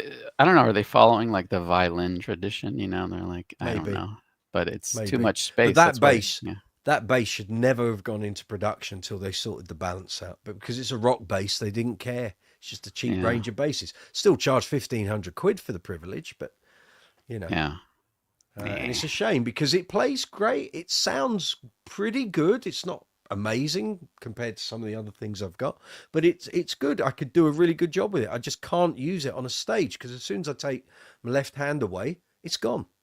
And the worst thing is, sorry, I've got a bit of fluff on my nose.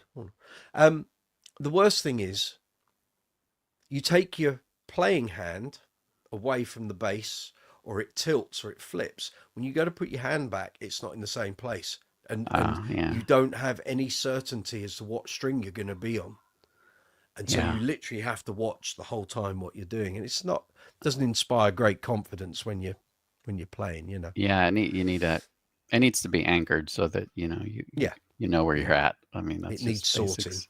Is what it needs. I can see a load of messages here. Stacey, now's your chance, fellas. Make it happen. When it comes to strings, guys, this is Albriano. Use the Dario NYXL's pink box. They feel amazingly comfortable to me. A friend turned me on to them.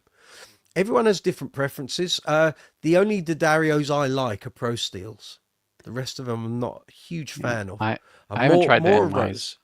Yeah, I'm more a rotor sound guy, but then like I say, I've got some DR stuff that I'm going to be putting on some of these basses. So Yeah, I'm a big fan of different DR. basses work well with different strings. It's you can't not there's no one brand suits That's every true. Yeah, bass. that's true. It's not possible. Yeah, the DRs Uh, don't sound good on my Bossa. The strings that came with it sound great, and I don't even know what they are. I think they're elixirs, and they sound right. great. It's Okay. just a weird thing. It just costs a lot of money to try all these things. That's the problem. Oh, I Uh, know. Albriano, they're great for your style, funk, R&B, and jazz style. Whatever works for you and your bass, my friend, that's what you should go with. Yeah, Stacey, stick is to there a those. schematic of the Bootsy pricey bass? No, I don't think so. No, the only thing I've ever been able to find is one video of him playing it in a gig, and it's not a very long video. And there's the video, the PR video that Warwick made of it being built with Bootsy talking over it. And it's amazing. And I've said here before, we asked for a quote to have one built for Uncle Funk, and they said 70 grand. Nearly fell off my chair. I think that's because they 70 don't want to do grand. another one. Yeah, I think they just thought, well, if we're going to make one, we'll charge someone a stupid amount of money. It's not worth 70 grand, that's for sure. If they'd said 10 grand, Simon would have had one made. He was well up for it. But they said, no, it's 70 grand. So ain't Oh happening. man. Stace, we've done that. We've done that. James Howard, good to see you. Hope you're well. Stacey, one hell of a fridge magnet, just a bit. Phil DeHove, good to see you. Mike, how are you? I'm good, apart from being flustered about 2.5 hours ago by a complete. I want to say something really rude, but I don't want to get copyright problems. A real dickhead, Phil. So I've calmed down now, but I wasn't calm about 2 hours ago. You're on the stream, and a newcomer's dad sold his Zoot Chaser when they were born. A mistake. No, Zoots are really good basses, but I don't think they're ever going to become collectible. If I'm honest, they're not a huge brand. I know Mike Walsh, who makes them. Lovely guy. Makes really good basses, but they're never going to become a collectible brand, I don't think. I don't think. Not like GBs. GBs have the Mark King factor to them, which will always make them collectible. Mm. Zoot have never had that. They've never had a big name player who's kind of thrust that brand into the spotlight. Does anyone use the word pillock anymore? I do regularly, Maybe and that guy today would have got it. I tell he you, right, he could that would be appropriate, right? he could have had that all to himself. Yeah, I'm annoyed, but I'm annoyed that it made me so flustered. But Yeah. it was when that's all right, Phil. That's what we're here for. That when you see your channel possibly going down the toilet because of someone else's Yeah. stupidity Yeah. and negligence, that just throws a spanner in the works for me. And that's why I got angry, because suddenly I went into firefighting mode, and I was like, what's Yeah. this?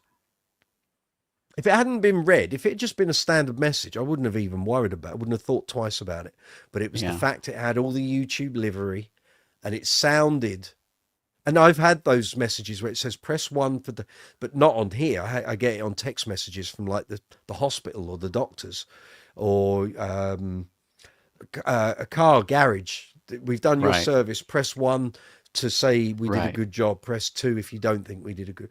Right. So when I was seeing all of that, that was like, what the hell is What? this? Yeah. What in the hell? Were you on that? Did you see that? No. When I You didn't see any of it. I quite It was so literally quick, I and it was woke up literally, and I just saw you explaining it, and that's when I yeah. jumped on. There was, it was one message, then another, then another, then, and I'm reading it out because we were reading through the messages, and I was like, what the hell is this? And it said press one to do that, and I was like, oh, what is this? Just out of nowhere, and they were starting to fill up the message feed, and I thought, well, there's obviously a problem here. But if I'd known that you had to check your email for any official communication from Right. YouTube, I would have checked. But in the Yeah. heat of the moment, it was like, stop the live chat, just stop it, Yeah. because I didn't want to cause an issue that could lose the channel. Yeah. Yeah. By the way, did you get any hits on the every breath you take? Yes, I did, Oh, and not just that either. yeah, there were other bits, but that was the loudest one. It was I got that Power of Love, which it thought was Celine Dion, but it's not. It's Jennifer Rush. And there was another song. There was a third song, but it was as I was moving through the store, the volume Right. got Yeah. 'Cause louder when I was depending near on. a speaker. Yeah. Yeah. Yeah, I got three claims, no strikes. Were you One able to of cut it them, out? yeah, one of them was, do you want us to take this piece of audio out but leave your spoken vocal in? So I said yes. Hmm. And then the police and Jennifer Rush, apparently theirs were too long for me to have the audio Oh. AI'd out of it. So I just had to go to silence for that. And it's fine. Yeah. You Yeah. know, Okay. So you're no one's back in the commented. green. And it was a 35-minute video, and there were two Yeah. sections of 3 minutes. Well, they can still see the bases, So, Yeah. I mean, who Yeah. knows And I what's going kept on? saying But throughout the video, we might get hit with yeah. stuff here. So, Well, you're in the green now. oh, I am. I was in the red earlier, I tell you. Very much so. Yeah. Fury, that Your was. head was in the red. Sure. Sheer fury. But not to worry. Not to worry. We got out of there. I'm going to have to go and do dog's dinners shortly. So, All right. thank you for joining me, mate. It's been a pleasure. But I will Yeah, come thank back. you for having Anyone me. who's watching, I will come back probably, what's time? 5:30. Probably around 7:30. And we'll get some of these basses linked up to one of the amplifiers over there. And we'll do some playing and some demoing and stuff. So not going to do song requests. We don't do song requests. That's not happening. But if you want demos of basses in the collection, if you've seen anything on previous live chats and thought, I wonder how that sounds, then we'll hook it all up and we'll do some stuff. We're going to be running through an amplifier, not through the audio interface though. So you'll have to take it as you find it. But yeah. So you want to hear some of the alembics, spectres, statuses, GBs. It's all here. We'll fire it up, do some bass stuff. There'll be loads of cantankerous idiots come on, and I'll just bomb them straight out, and they'll lose their channel. I'm taking no prisoners today, I can assure you. Not after this afternoon. But yeah, I'll let you crack on. Have you got to go to work, or you got the day off, or I got the day off, so got the day off? I had I'm a lucky boy today, but I haven't done a lick of work on what should be my weekly video. So I'm what are gonna you try doing to this get it week? done. Well, I will give What's on everybody stuff? a sneak preview. I think I'm gonna do a song and use two basses, kind of like I did with Okay. my Antarctica video, where Mm. I'm gonna do. I still have the pentabus, so I'm gonna do the new version of. Oh my God, why am I blanking out right now? Uh, Think of the album. Rio, Lonely in Your Lonely in Your Nightmare. Night, mate. Yeah, I thought so I'm gonna be doing the Dingwall in the beginning, or in the first parts, hmm but then the fretless on that hmm top part, and then of course it goes into Super Freak, which I'll Cool. stick to the Dingwall on that one. So I think that's the Yeah. little production I'm going to get myself into since I got the day off and Excellent. have a little more time. Excellent. So I'll You be should woodshedding at that. some point have a go at I Want to Take You Higher off Thank You I want to take. with Oh yeah, yeah, yeah. hugely Sly. compressed bass tone. Yeah, I'll have to take a listen to that again. It's been a while since I listened to the tracks on Very that album. grindy. Yeah, Mm. yeah. I'll have to take a listen to that. Yeah, I do remember maybe he used the Warwick on some of that stuff. I don't Yeah. know. 'Cause, Well, I was thinking the other day, actually, I was going to ask Bernie. He had a status at one point, and I can't remember if it was a Series 2 oh, headed or an Empathy. And this would be around 94, 95, 96, 97, yeah. which makes me think it would be an Empathy. But again, Oh, he probably ain't going to remember. But I yeah. remember seeing. And Bernie wasn't with him back then. Tell you what, hold on a minute. Hold on. Hold the bus. Hold the bus. Is it that one? No. Is it that one? It might be. Yes. Well done, Michael. So this is from Bass Player 94. And Let's I see. think there was something in here which said what gear he was using around that time. Hold on. Hmm. Here we go. John Taylor. Learning to Survive.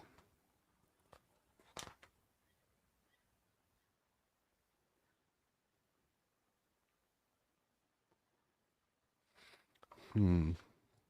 Is that the article where they have a picture of him playing an upright bass? Because I cannot Yeah. find that picture. Oh, I'd love to see that. I mean, I probably have the magazine here somewhere, but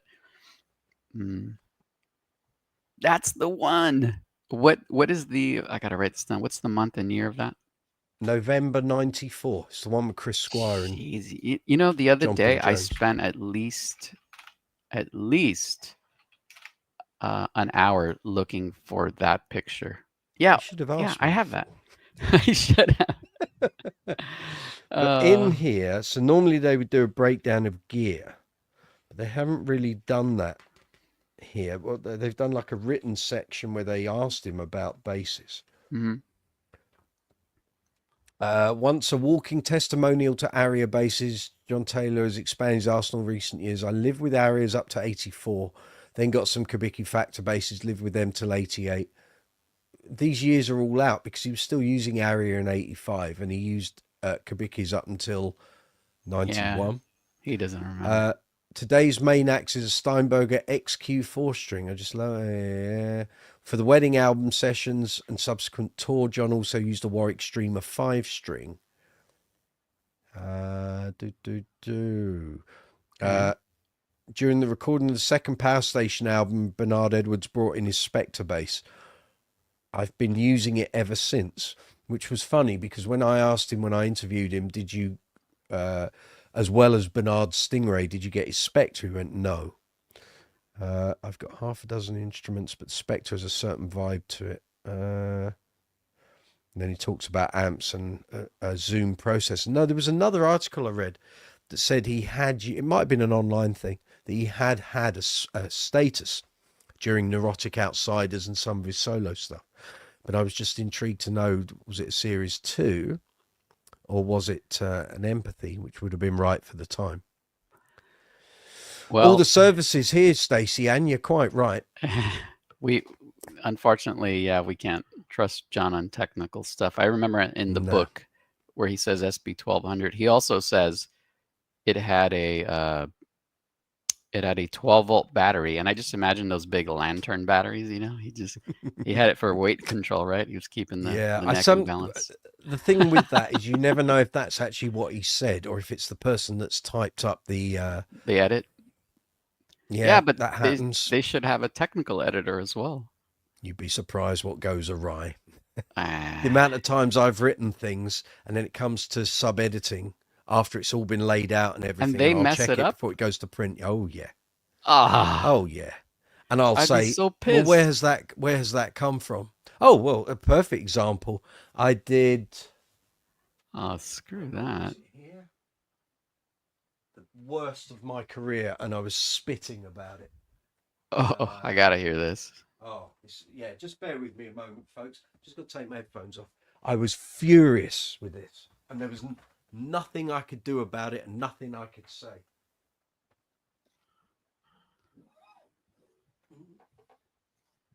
We'll play some suspenseful music while you come back. I couldn't say anything because I was given the work through a friend,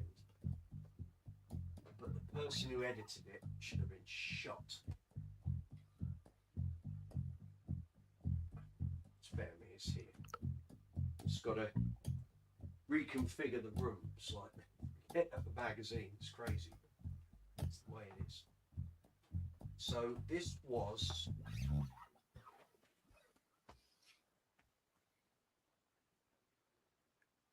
good lord, I can't remember. 2021, 2022. Anyway, it was that. I remember publicising it on a live chat. It might have been 2022. So my Okay. old editor used to write for Record Collector here in the UK. And he said, I'm editing. No. He said, I'm writing a couple of the things in this. Would you be interested in doing a couple of the album write-ups? And I went, absolutely. Yeah, I'm totally suited for that. Yeah, love to. Yeah. So there were Yeah. about 3 options, and I said, any of them. I'll do any of them. And the guy was like, yeah, it's great. And so it wasn't my editor. It was the guy that was editing this particular edition. And then he came back and said, oh, no, we only need you to do one. I was like, okay.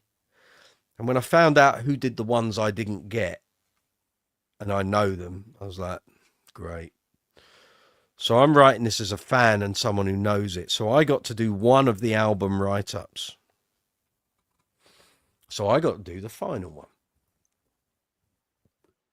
Made in Heaven. I need to put my headphones back on.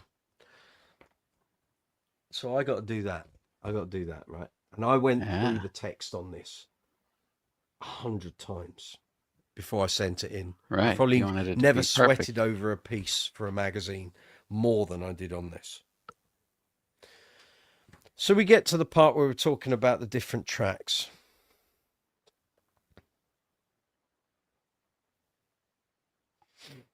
Hang on. And it was like someone copied and pasted a chunk of what I wrote and repeated it. No, hang on. I tell you, I got that wrong. It was they got the information was wrong. In fact, let me go back into my emails because I was furious. I sent an email about it. That will be in Bass Guitar Magazine. Here we go. Did it come under Record Collector? It might come under Record. Yeah, here we go.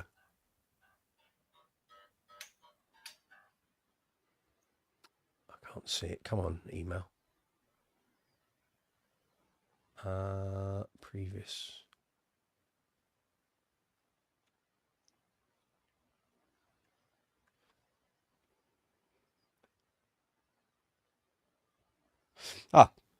It was. It says here, back in 1987, Roger Taylor's side project, The Cross, were working on their version of a song that Taylor had originally attempted with Queen, which was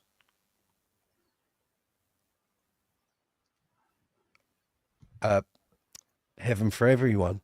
And they took a piece of text out of something else I'd written and made it say, Too Much Love Will Kill You. And I was like, and I went back through my text, and my text was totally right. Yeah, here it goes. I've spotted a fairly major blunder in my piece, although it wasn't in the text I sent you. Second column, 4th paragraph down. Back in 87, Roger Taylor's side project, The Cross, were working on their version of a song that Taylor had originally attempted with Queen. And in their version, they said, Too Much Love Will Kill You, and it should have been Heaven for Everyone. One night, Freddie visited the studio and laid down a guide vocal to inspire Taylor. It wasn't Too Much Love Will Kill You. It was Heaven for Everyone, the lead single for the album. I checked my text that I sent you, and it definitely wrote Heaven for Everyone. So you might want to adjust that. And I'm not sure it was ever attempted by Queen before the Cross recorded it, unless you have other information. So someone had gone in and edited my text without even checking it was factually correct. And I was They should have furious asked you. because well, and it had already gone to print before they let me see it. Had my old editor not sent me the PDF, I wouldn't have even seen it. I wouldn't even been aware of it. That's when editors get their fingers wet and start fiddling about with things they shouldn't do. And yeah, that's sad. That's their damn gutted. job, is to get it right. Yeah, right. And their job. Too is Much to Love make Will sure Kill You was written by details are Brian correct. and 2 other co-writes. Nothing to do with the Cross. They taken my bit of text that said Heaven for Everyone and replaced it with another bit. There it goes. People doing layouts and sub-editing and nuts. Welcome to the world of publishing. It's great, I tell you. Yeah, Stacey, that's what sucks when several hands are in the process. I remember telling you about it when I discovered it. I was just, well, it's like today, seething. It's like, and then it goes to Record Collector. It's Queen. It's a big issue. And it makes me look like a complete idiot when I wrote it all properly, spent hours on it, getting it perfect. And then the editor goes and screws it. And he was so blasé about it. Oh, it doesn't matter. You're kidding. You're kidding.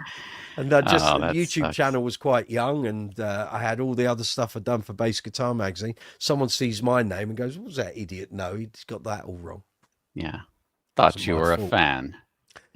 There you go. Wasn't my fault. Anyway, on that note, we're going to bring this one to a close. So thank you very much, everyone, for joining us. It's been a blast. I didn't know it was going to last this long.